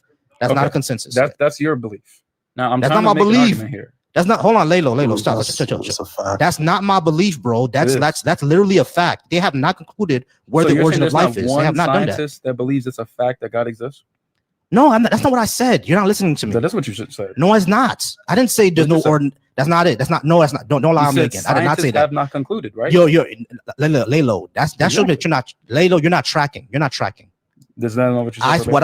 Lalo, you are not tracking. Listen to what I'm said. Listen to what I said. And don't lie on me again. What I said, yes, you are. What I said is that they have not concluded on origin of life. That's what I said. I didn't say. Don't interrupt me again. Well, you interrupted me what I first. said. Shut up. What I said was that shut the fuck up. What I said was that scientists have not concluded on origin of life. That's what I said. I never said there is no scientist who does not believe in a God. I did not say that. Do not lie on me again. Sir, the question I asked you was, quote, who is they? Is it every scientist? The scientific community has not concluded on the origin of life. That is an absolute claim. The origin of life has no consensus. The origin of life has no consensus. Okay. There's no consensus on that. Okay, sir. Just to reiterate what you just told me, you said it's an absolute claim that scientists have not come to that conclusion. An absolute claim means that there is zero scientists that made that conclusion. But if you was to make a general claim, no, Lalo, you are not tracking. I'm going to say this again. When it comes to the origin of life, scientists and the scientific community have not concluded what the origin of life is. I'm talking about the consensus. Shut up. I'm talking about the consensus overall of what shut the fuck up. So I'm talking about the consensus. Shut the fuck up. I'm talking about the consensus of what the origin of life is overall. They have not made a consensus on what the origin of life. That has not happened. You know that, and I know that. There is no consensus on that, bro. There's no consensus on that. Some haven't. So there is no consensus on that, Lalo. Sure. There's no consensus on that. No general consensus. That's fine. To your standard. Let's move on. It's not to my standard. There's no consensus at all. That's fine. So since you decided to eat 3 of my minutes when trying to talk about an argument that I'm not trying to make, again, intelligence. Now that we're not talking about that presupposition, let's focus on intelligence, sir. Intelligence by itself. Your argument is based on this presupposition that hasn't been proven. I believe that I don't have a presupposition. You're making a false argument. You're not. I'm not making a presupposition. You are. Argument, no, it's not. No, it's not. That's not my argument. That's not my argument. That is not my argument. Did you or did you not say that because life could have evolved, therefore, my fault, life is an emergent property based on these things that aren't actually proven to be without a shadow of a doubt true? It could also be the case that the same thing would apply to intelligence? Yeah, as far as what we see, life is a. As far as what we shut up, Lalo. As far as what we see, life in of itself can be emergent. Consciousness in of itself can be emergent. It's the same thing. It's with intelligence, right? Okay, but there's no consensus on that yet. There's no consensus on it yet. So, but when it comes to intelligence, we know intelligence can evolve because we are more intelligent than our ancestors, aren't we? All right, let's use that argument. Thank you. So now that we're back onto it, you ate up my time. Very slick of you, but that's fine. In terms of intelligence, when you said that our intelligence evolved, The only way intelligence can evolve is if it evolves from a lower form of intelligence to a higher form of intelligence. Yeah, no but shit. it cannot. But intelligence cannot evolve from non-intelligence. That's the claim that I'm making, sir, and that's the claim that you and I both agreed on when we first opened up this conversation. All right, so intelligence cannot evolve from non-intelligence. Non-intelligence. That's the claim, sir. All right, so like that Therefore, okay, that's God the claim. exists. That's a leap. That's a huge leap. That's a huge leap. That's a complete non sequitur. That's a huge leap. Another bridge. No. Let's let me give you a bridge. Let's adjust what we're saying. Let's adjust what we're saying. Okay. Let's adjust what we're talking about. All right, cool. Therefore, God. All right, when it comes, no. All right. Okay. So when it so how comes else did it to get here, then, sir? Lalo, I need you to be quiet. Okay. So when it comes to what again, I said intelligence can evolve, right? If we came from single cell organisms, that single cell organism was probably not anything that we would recognize as intelligence. But because of stimuli from the environment, that's a concession. Because of things like that, that's not a concession. Because of stimuli from the environment, et cetera, intelligence in of itself can evolve. I did agree with you at the beginning from what you were explaining, from how you explained it. I kind of agreed with that, right? But when we're into the subject right now, from what we said from before, I don't think I agree with that anymore. I don't think I agree with what you're saying, that intelligence can't come from non-intelligence, because when we look at evolution, we see that's likely exactly what happened. Okay, sir. So, okay, cool. So you're changing from what you might have agreed with to you're changing it to yes, say, yeah. I'm changing from what I said yesterday. Yeah, I hear you. Just hold on. Now, that's a big problem, sir. To simply say I believe that intelligence had to have come from non-intelligence because I believe life came from non-life is a non-argument, sir. Single cell organisms, sir, are not non-life. Sir, you're being dishonest. No, I'm not. Not. I need you to listen to what I said again. I said single cell organisms. That's not non-life, is it? Yeah, please allow me to finish, sir. Hold on, you need to correct what you said before. Please. I'm gonna allow you to finish. You're gonna give me more time. Hold on, mute. I'm gonna give you more time, but mute up real quick, because I need you to actually follow what I said. Go ahead. I did not say that it came from non-life. Single cell organisms are not non-life. Where's the single cell organism come from, sir? I don't know. Non-life. So sir. actually, I don't. But that has nothing to do with evolution. All right. It's everything to do with evolution. Origin of life has nothing to do. That has nothing to do with evolution. Abiogenesis and evolution are different things, dude. You said you studied this. No, it is evolution. You said you studied this. Evolution and abiogenesis are different things. Hold on, pause. Everybody pause. Lalo, be quiet. Leo, be quiet. Abiogenesis and evolution are two completely separate topics. If you said you studied this, you would know that. These are two different topics, two different fields of study. Sir? What's the origin of evolution? Darwin, Aristotle? I don't know. What are you saying? Okay, thank you. So let's use that. If the origin, sir, wait, hold on. Before you continue, let me just. No, don't mute me. Don't mute me. I'm talking to him. Wait, no, you're confused. Wait, I'm you're not confused at all, sir. Wait, hold on. Yeah, let me help you. You're concussed. You can't help you need to to help your friend. You can't help me. You need Google Maps. You're looking around the room trying to find your direction. You're so fucking concussed. All right, everybody be quiet. Can I just respond to everybody? No. You can wait till after. I'm a mob. You can wait till after. Everybody be quiet for a second. Okay, everybody chill. Everybody chill. Listen. If you said you studied this before, you should know that evolution and abiogenesis are not the same thing, bro. Can I respond? You should know that.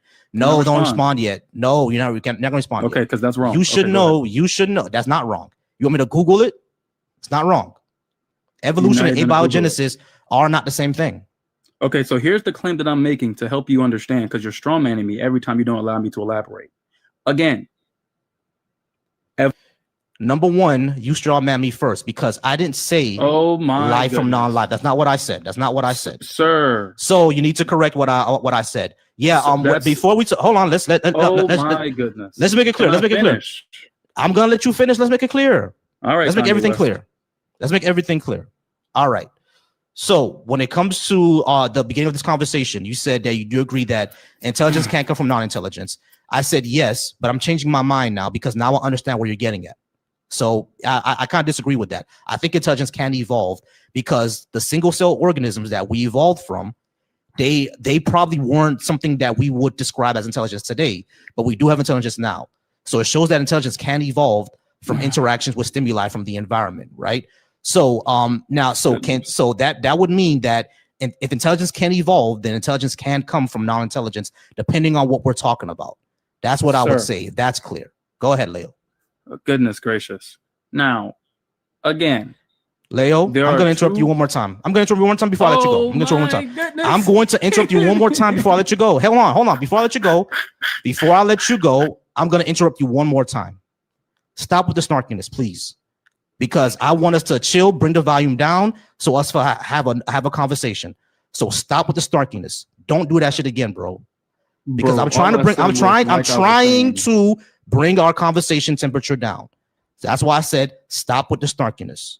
Can you do that for me, please? Chill. All right. So all the laughing, all the oh my god, all the stop that shit. All right. It's a thing that I do when people disrespect me. My bad.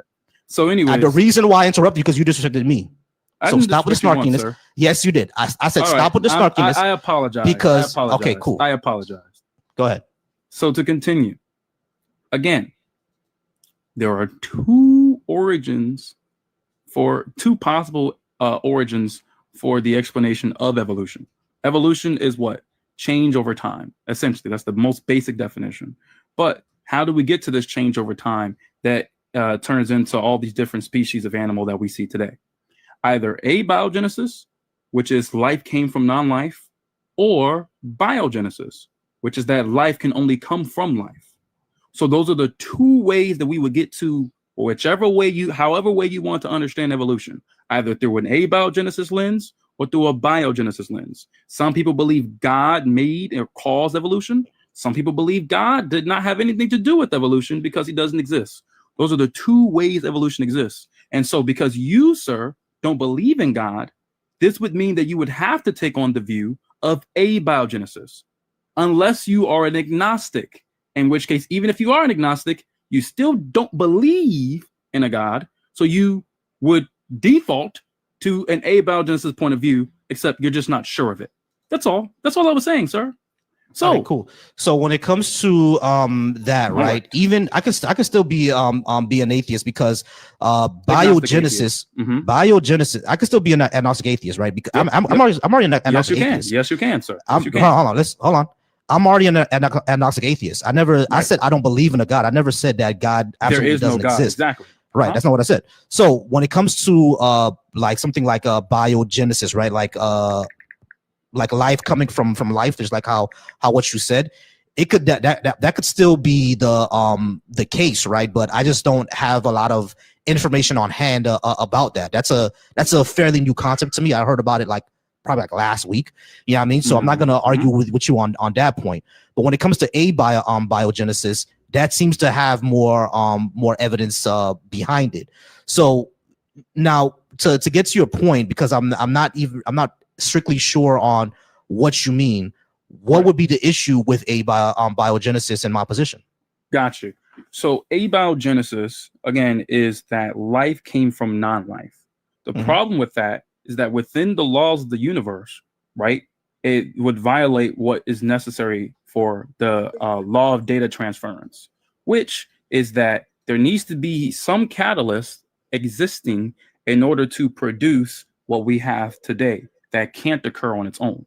Or if you believe it can occur on its own, it hasn't been demonstrated as much. In science, we have these things where it's a theory based on certain evidences that could lead one to make a conclusion. And then you have things that are established fact that we can actually prove and demonstrate it without a shadow of a doubt, regardless of however way you want to theorize it. For example, it's not a theory that humans need oxygen to exist. You deprive a human of oxygen, they shall surely perish, right? Whereas it's a theory of you can say how humans interact amongst each other, et cetera, blah, blah, blah, depending on what we're talking about. Bottom line, if life doesn't exist, and now if at one point in time, atheists and theist scientists both agreed that at some point in time in the universe's history, there was no life, and now there is, this would mean that non-life had to have begotten life. But without the catalyst of life in non-life, it couldn't have happened. And so if you believe that it could have happened, I'm saying that that's purely conjecture and not actually proven fact. But if you want to believe that, you can believe that. My problem is I'm talking about intelligence specifically. To say that intelligence specifically could have come from non-intelligence specifically based on something else that also isn't proven to be true, you end up concluding things based off of presuppositions that are unproven. It doesn't work. And that's why I just want to focus on intelligence, because one thing for certain, me and you can both agree that a rock cannot create something that has intelligence, because where is it going to grab the data from? Isn't intelligence just an application of data? Where does the data come from? Leo, there are several problems.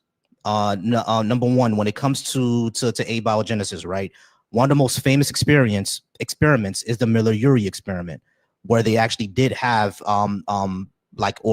organic material from that experiment that happened. So non-living matter can create organic material.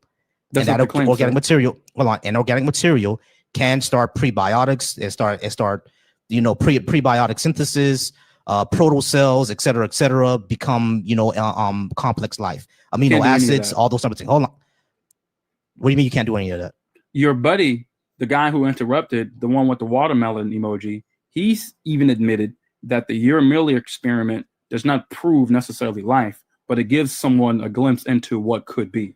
That's what he said. Exactly. And that's and that's the closest statement you guys can ever say. Right. So we have to. So it's not true. The Miller, sorry. The so Miller focusing, because I studied the Miller experiment as well. It takes place in the prebiotic. We need to stop quoting the Miller experiment. The available. It's outdated. The problem is the available, and he is correct. It is outdated. But the available material, the available. Just please, right. Excuse me. So yeah, the available materials I got you for the formation of those amino acids don't occur all in one place.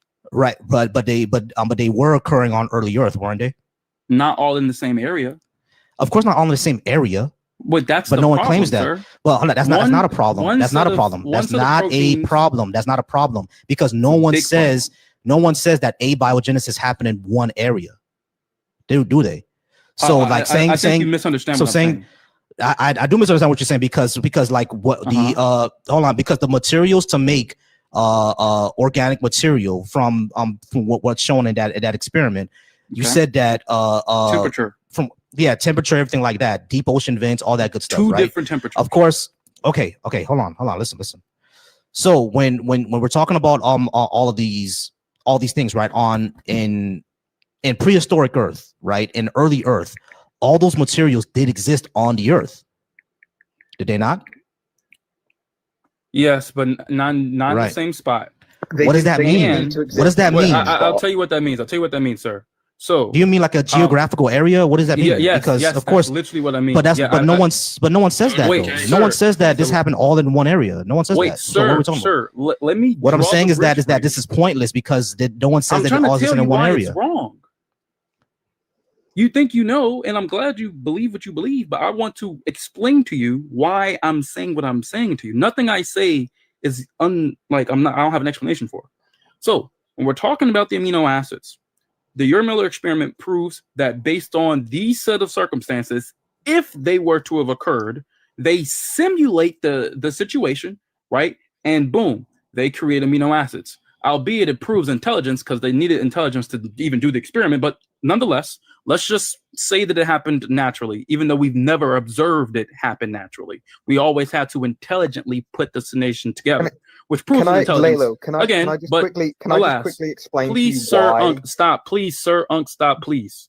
Now, no, because you're misquoting an old study. Stop, sir. You're misquoting an old study. Please, no. Have you ever heard no before? Stop, please. Yeah, but okay, you're misusing science stop. by quoting an old study. Stop. Everybody, chill for me for a while, because we've been on this for a while, and we haven't gotten to any type of point. I can never finish. Because we need to update on the sciences, because you're all right. So Unc, do me a favor. Do me a favor, Unc. Go ahead, and I'll give you 1 minute. Go ahead and say what you're gonna say, so we can move on from this.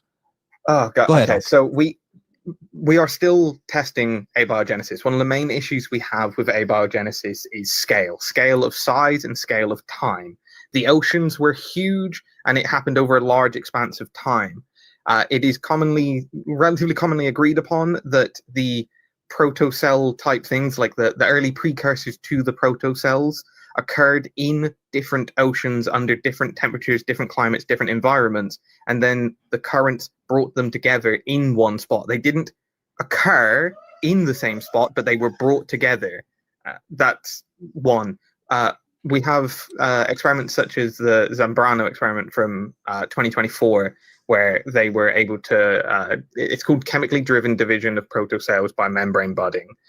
It demonstrated that fatty acid vesicles can undergo fuel-driven budding division in door vesicles. There's a bunch of different experiments. There are way more than just that.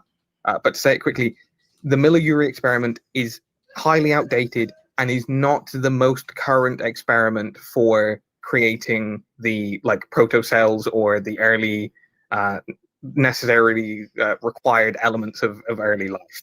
I hate that people keep quoting the Miller-Urey experiment because it is right, that has since been debunked, but that is not the most up-to-date experimentation we have on things of life. Okay, great. Thank you so much, Chuck. All right, so Lalo, we've been on for like maybe 30 minutes, so we got to go ahead and start to wrap up. And I think Coco and SB had some for you too, but we've been talking for all this time. All right, so I think your main argument is that where do we get our intelligence from? I think our intelligence evolved over time, but why would that be a problem for you? Okay, if you can just say that one more time, please.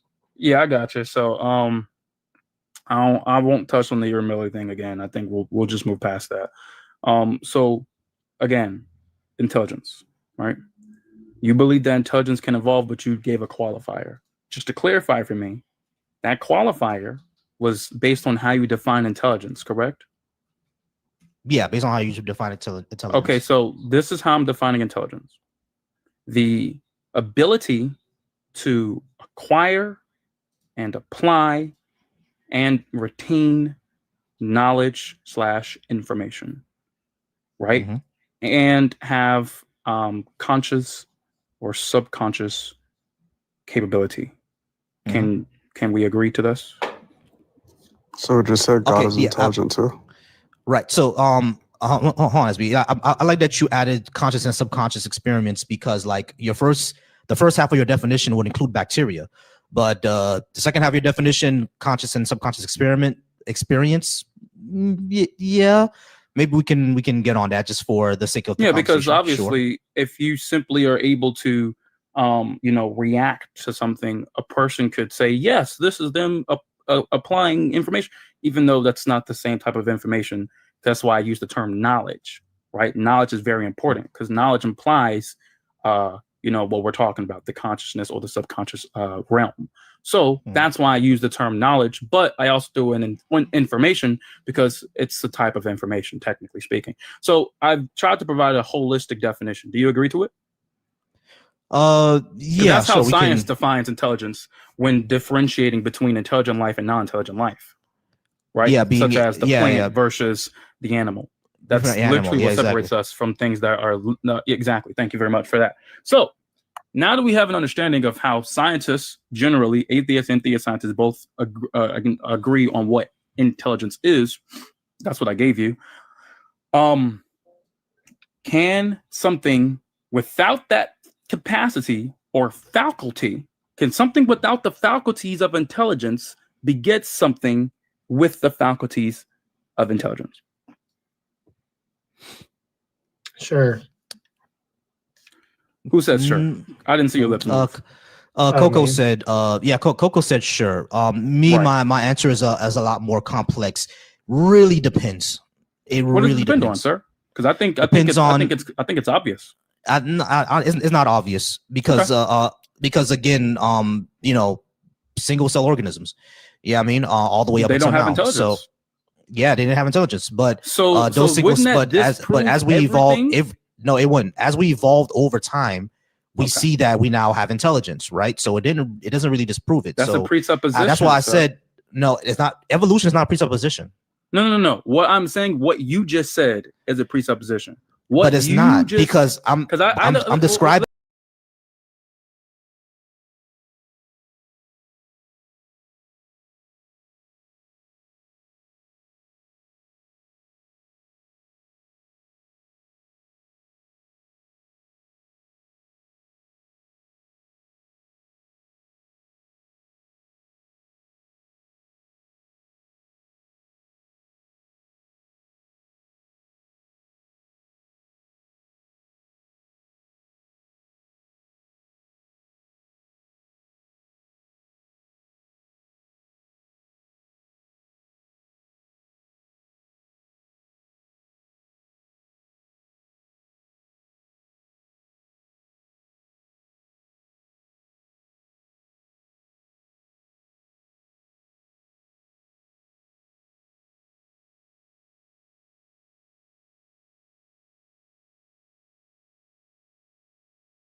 come from non-intelligence because you think life can come from non-life, or to say that intelligence had to have come from non-intelligence because you believe it is a fact that life had to have created that you believe it to be a fact that non-intelligence created intelligence.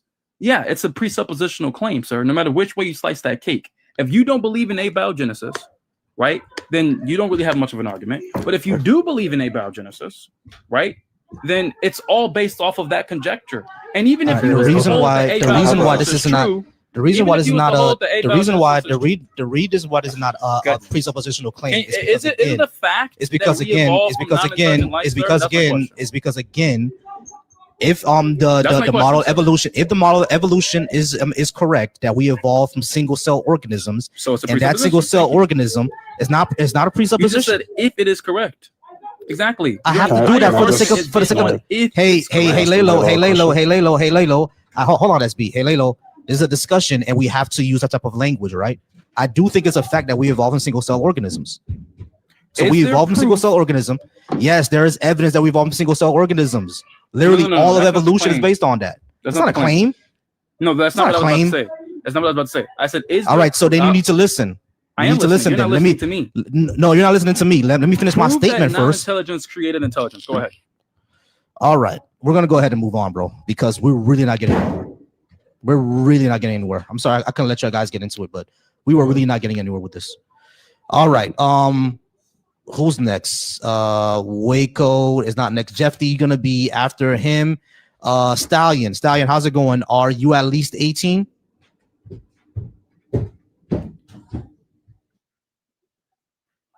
All right. What's up, baby? Oh, Black. Hello. Oh, you went on me to go to the grocery store. Okay, gotcha. All right, y'all. Wife is gonna go to the grocery store soon, so it's probably gonna be everybody's gonna get into this. All right, so Vibin and Waco and Jeffy, I know you believe in God as well. Stallion hasn't said anything, but the last person I have up here is Unchanged. Unchanged, are you believe in any type of God or anything like that? No, I'm agnostic, anti-theist. All right, gotcha. All right, Lalo, we're gonna move on, bro, because we're not getting anywhere with you. Nowhere. Well, all right. So, Vibin, what's a good reason to believe in a God? Like I was saying before, it is a very loaded question. So I guess the best simple answer I can come up with is peace. Can I have peace without believing in a God? In my opinion, for me personally, I don't think it would be complete peace. Why not? Because part of not understanding what you don't know, and if you continually try to look for stuff or continue to try to indulge yourself in trying to know what you don't understand, it can cause like a lot of stress. I'm very confused, bro.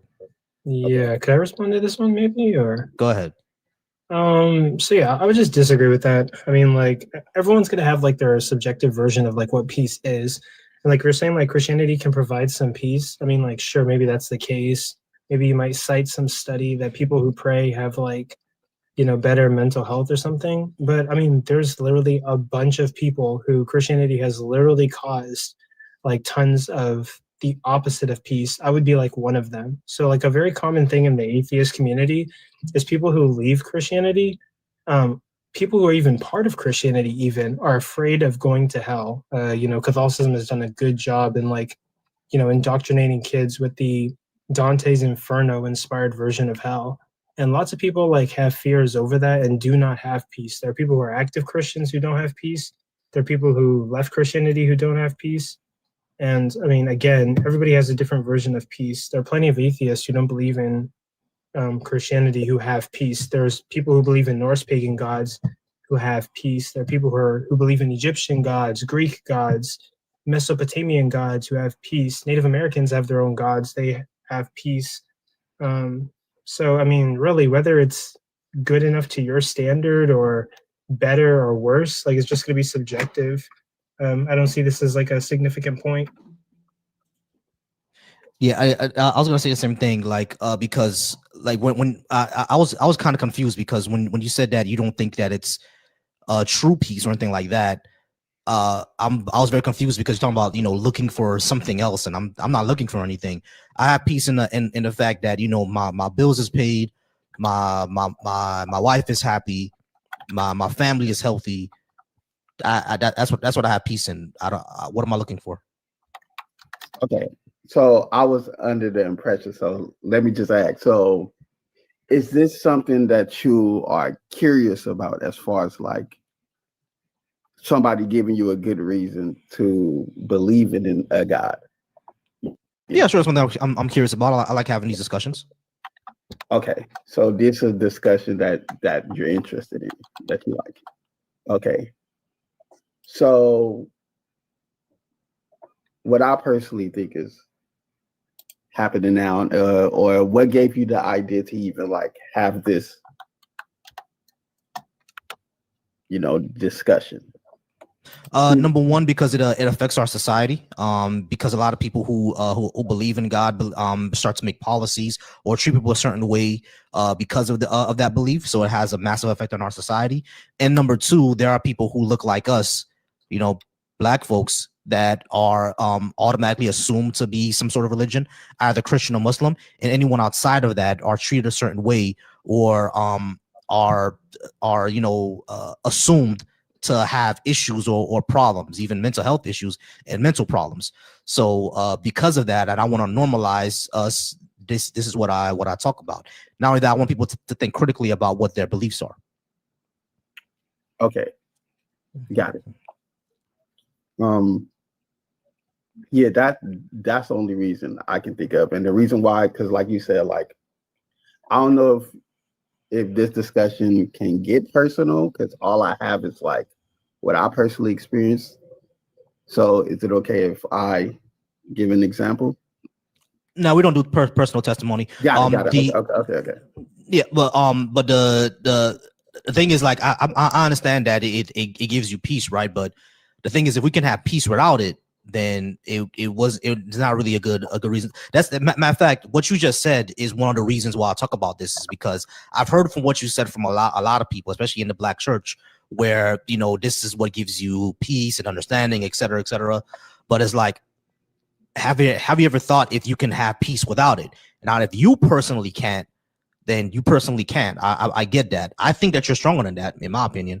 I think that you can, but it doesn't really matter what I think. It matters what you think.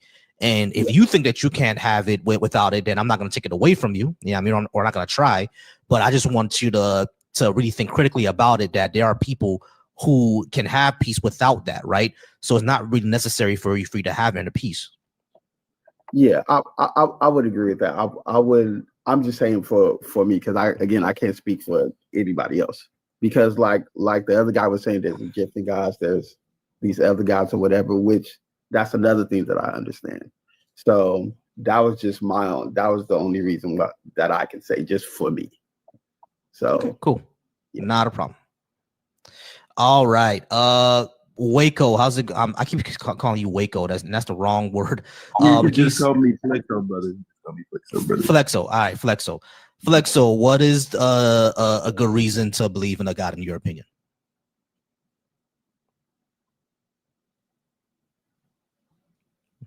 You there, Flexo?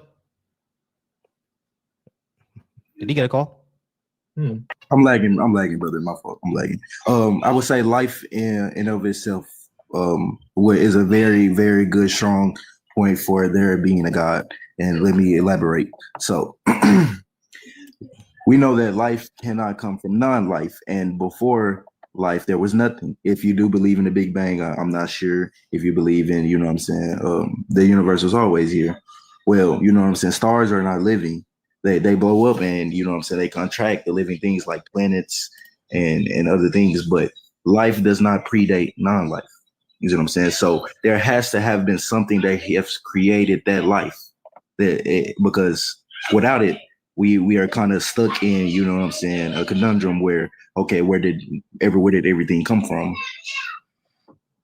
Cool. I mean, life could, like we were discussing before, could just be an emergent property, right? Like a consequence of physics and chemistry. As far as the evidence that we have, we don't have any real evidence of anything else being supernatural. We just have it being, like someone said in the comments, abiogenesis. But Unchanged may have more information on what abiogenesis is and how it works. Unchanged, are you more studied than that than I am? I would more than you, based on earlier comments. Yeah, sorry, I wasn't entirely listening. What was the discussion? No, because Flexo was saying that the reason to believe in a God is because of life, and life had to be here by somewhere, but like life can be a consequence, an emergent property of physics and chemistry, like what we see with abiogenesis, and we don't really have any evidence of anything else. But I was just seeing if you have more information on abiogenesis than I do. Yeah. So, like I said, you're correct. Abiogenesis is the combination of physics and chemistry. It's primarily chemistry. It's chemistry based around very, very specific environments. Now, a lot of people like to say that the improbability of abiogenesis is what makes it unreasonable. But as we always say in science, improbability does not prove impossibility. There are many things that are improbable that have still occurred and that we have given natural explanations to. And abiogenesis is slowly becoming one of those things that we are getting a better understanding of, where non-living materials through processes either enacting within the environment or deep within our early Earth oceans caused these naturally occurring non-living elements to form what we call the building blocks of life, or early protocells, and then kicked off the process known as evolution. But those are, to be clear, those are two distinct things. Evolution just makes the assumption that life has already happened and then explains how it evolves. Abiogenesis is the emerging explanation of how the origin of life occurred.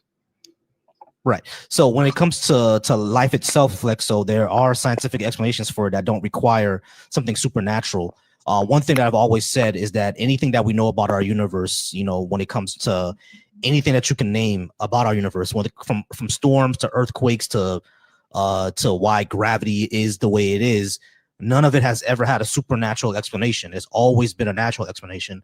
So why would we need a supernatural explanation for existence in of itself? Because would you agree that the universe had a start, or do you believe that the universe has always been here? Our current presentation definitely had a start from what we can tell, but the universe and all the cosmos itself could be eternal. I'm not sure yet. That's not something that I have a hard opinion on. I'm more on the I'm not sure. That's perfectly reasonable, brother. But you know what I'm saying, in my, what I can, you know what I'm saying, interpret from our universe is that it had a start. Okay, and if something had a start, it had to have something had to have started. Okay, you can't start nothing from something. So for it to have a start, something had to have predate that start. And what we describe as that predation is God, whether God be, you know what I'm saying, gravity, hydrogen, oxygen. You know, I'm a Christian, but you know what I'm saying, I'm trying to put that aside and not, you know what I'm saying, bring that in. We have to have an explanation for this predation that had a start. And if it had a start and nothing can come from something, can you agree that we don't get something from nothing? Can you agree? Yeah, I agree that we don't get something from nothing. But if you're a Christian and you take Genesis seriously, like the story of Genesis literally, then you do believe that, because what did God make the universe out of? Nothing. That's what I'm saying. But before that was he. So he predated that, and he's outside of what I believe is he's outside of space and time before time and space existed. But he created it out of nothing. Mm-hmm. Right. So you think the universe was made out of nothing. So now when it comes to me, I don't think that. I think from what we can tell from the Big Bang, it came from a hot dense state, and the only reason why we say hot dense state is because we can't really describe with our current physics what it actually was. You see what I'm saying? So because our concepts of physics and math break down at that point. But what I would say is that I agree with you that something can't come from nothing, but that goes against what the Bible says, because the Bible says that God just created a universe out of nothing, ex nihilo. But the second thing that I would say is that sure, something had to start the Big Bang, right? But why does it necessarily have to be some sort of conscious, deliberate agent and not a natural process that we don't understand yet? Let me get into that. So why I believe that is the existence of math. The existence of math, where it explains how everything operates down to a T. Can we agree that, like, how, you know what I'm saying, how it explains physics and how stuff works? No, it doesn't explain everything, because we still haven't combined relativity with quantum mechanics. So our math breaks down at that point. Like again, like when you get to the early Big Bang points, like our entire concept of math is useless. Like we can't use it. So it doesn't really explain everything. Okay. Thank you. Okay, I'm getting some more insight on that. Okay, so for there to be, you know what I'm saying, a Big Bang before that hot dense state, as you know what I'm saying, people call it, there had to have been something that created or brought about that hot dense state. You know what I'm saying? It just can't be a hot dense state that started from right. You know what I'm saying? We agree there. What I'm saying is that why does whatever kicked that off have to be a conscious, deliberate agent and not some sort of natural process that we don't understand yet? Because again, everything that we know about our universe has never been supernatural. Like the water cycle is not supernatural. The reason why hurricanes happen is not supernatural. Yeah, exactly. That's what I mean. I get what you're saying. Okay. And let me make this point. So back to what Layla was saying, intelligence, I think, kind of describes that, where how we have a consciousness that so let's say the Big Bang is, you know what I'm saying, real, and the hot dense state was true. Consciousness describes as, you know what I'm saying, us having a state of mind. Okay, and the Big Bang or the hot dense state doesn't have a state of mind. So how can, you know what I'm saying, it create us having a brain and a consciousness from, you know what I'm saying, it not having a consciousness in itself? Because It because didn't. Can I answer that one? You can answer that one. Go ahead. I just want to answer with a question, because when you say that, you're like contradicting your God, because then that means if like intelligence comes from intelligence, then God is intelligent. So who created God then? And it just keeps going back. You know what I'm saying? Can I answer that question? Because it keeps coming up with who created God. Go ahead, Jeff D. Oh, yeah, I'm just saying with his argument. Yeah, but okay. no, it's all good. Because I have to leave soon anyway, so I'm gonna let everybody jump in. Go ahead, Jeff. So you can't have an infinite regress of causes, because that's just going to lead to one. You're not going to get to an origin, and it's just going to lead to contradiction. So you have to have an uncaused cause, an unmoved mover. Something has to be uncaused, or unless you're just going to get an infinite regress. That's why, to me, I feel like the best explanation for that would be God. Even if you don't like the theistic side of it, even if I feel like the most honest conclusion could come up to is, if not theistic, a theistic God is a deistic God. And my question would still be like, why is an infinite regress even a problem? Maybe like our universe came from a previous collapsing universe, and that one came from a previous collapsing universe, and it goes on forever and ever. Exactly why you can't have an infinite regress, because then we'll never get to the truth, pretty much. What? No, you're just saying we won't get to origin. And why is that a problem? Yeah, the universe could be cyclical. It could be a series of bang and bust and bang and bust, and just keep going and going and going and going. And we're in another cycle of that. You know what I mean? So that's not really a problem. Kind of is a problem, because let's say, for example, that has to be something powerful enough to cause it initially. If I plug in my iron I have here, it's coming from a power source. But if I don't plug it in, or if I just leave it next to my outlet, and I have an infinite amount of outlets that are just not plugged in, I'm not getting no power. So I'm getting an infinite amount of no power. Does that make sense? Yeah, that makes sense. But like I don't think that's necessarily analogous to the universe. Y'all keep talking. Give me a second. But yeah, like I would disagree with God being the most honest answer to explain the data. I mean, somebody could hold to like the universe existing eternally, and I think that would hold like more parsimony, kick out like God and all the intellectual burdens that come with God. Wait, you said the universe could be eternal. I didn't mean to cut you off. You said the universe could be eternal. Yeah, like there are people who hold to like eternal models of our universe, and I mean, like it does match up with like the Big Bang data. Like when we study so far back, we get to like a mathematical or scientific unknown. So it's not the start of the universe, but it's basically the end of human understanding. And yeah, it could be the case. Like it's not conclusive. It could be the case that this existed forever. So from what I've researched, maybe the science has changed.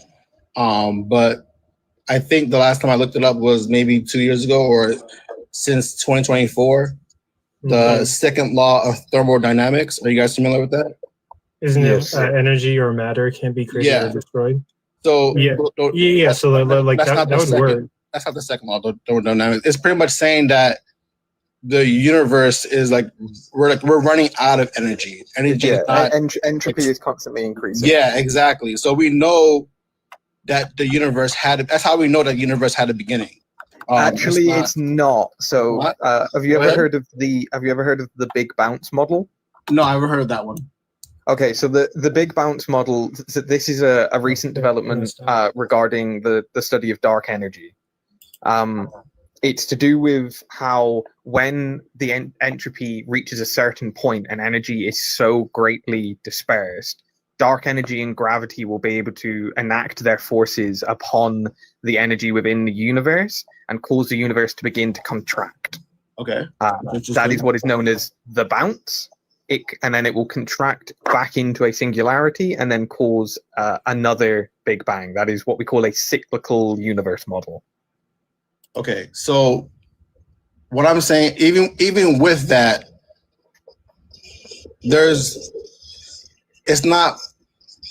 I don't see how it's possible without there being power to initially start it from the very beginning. Hey y'all. I do got to go ahead and run, but I'm gonna give everybody a last word. So everybody's gonna get 1 minute. All right. I'm gonna start the live show now. Everybody's gonna get 1 minute just to get the last word. Jeffy, you're gonna be first, and there's gonna be Unchanged, Flexo, SB, and then Coco. You're gonna be last. All right. So everybody's gonna get 1 minute since I gotta go ahead and get out of here. We're gonna go ahead and start this now. You guys can go ahead. I just wanted to jump in here. Love the conversations you're having, Volsi. Appreciate you. And that's pretty much all I gotta say. It's been a while, but it's good to hear from you. All right, not a problem. All right.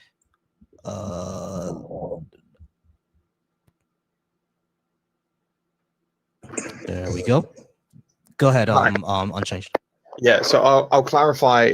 This isn't my specific field of study. I study like religious history in the Hebrew Bible. I'm studying in archaeology and anthropology. But I'm at the University of Exeter. I speak with a lot of other academics, and I'm a nerd who asks a lot of these questions because it relates to my field of study about how the universe emerged. Talking about like the Big Bounce model in particular, the thing that we would say is that we have forces in the universe that we would call eternal, that are the origins of these energies. Things like gravity and dark energy are just eternal. We have no reason at the moment to say that they are requiring of a cause.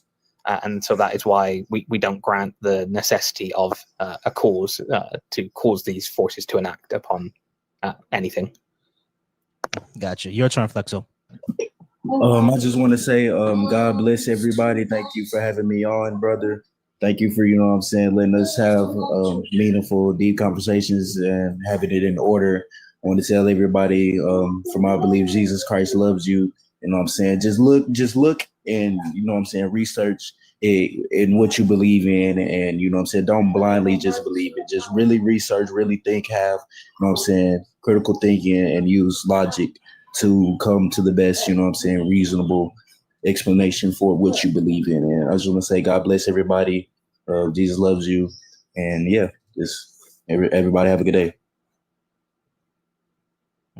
All right.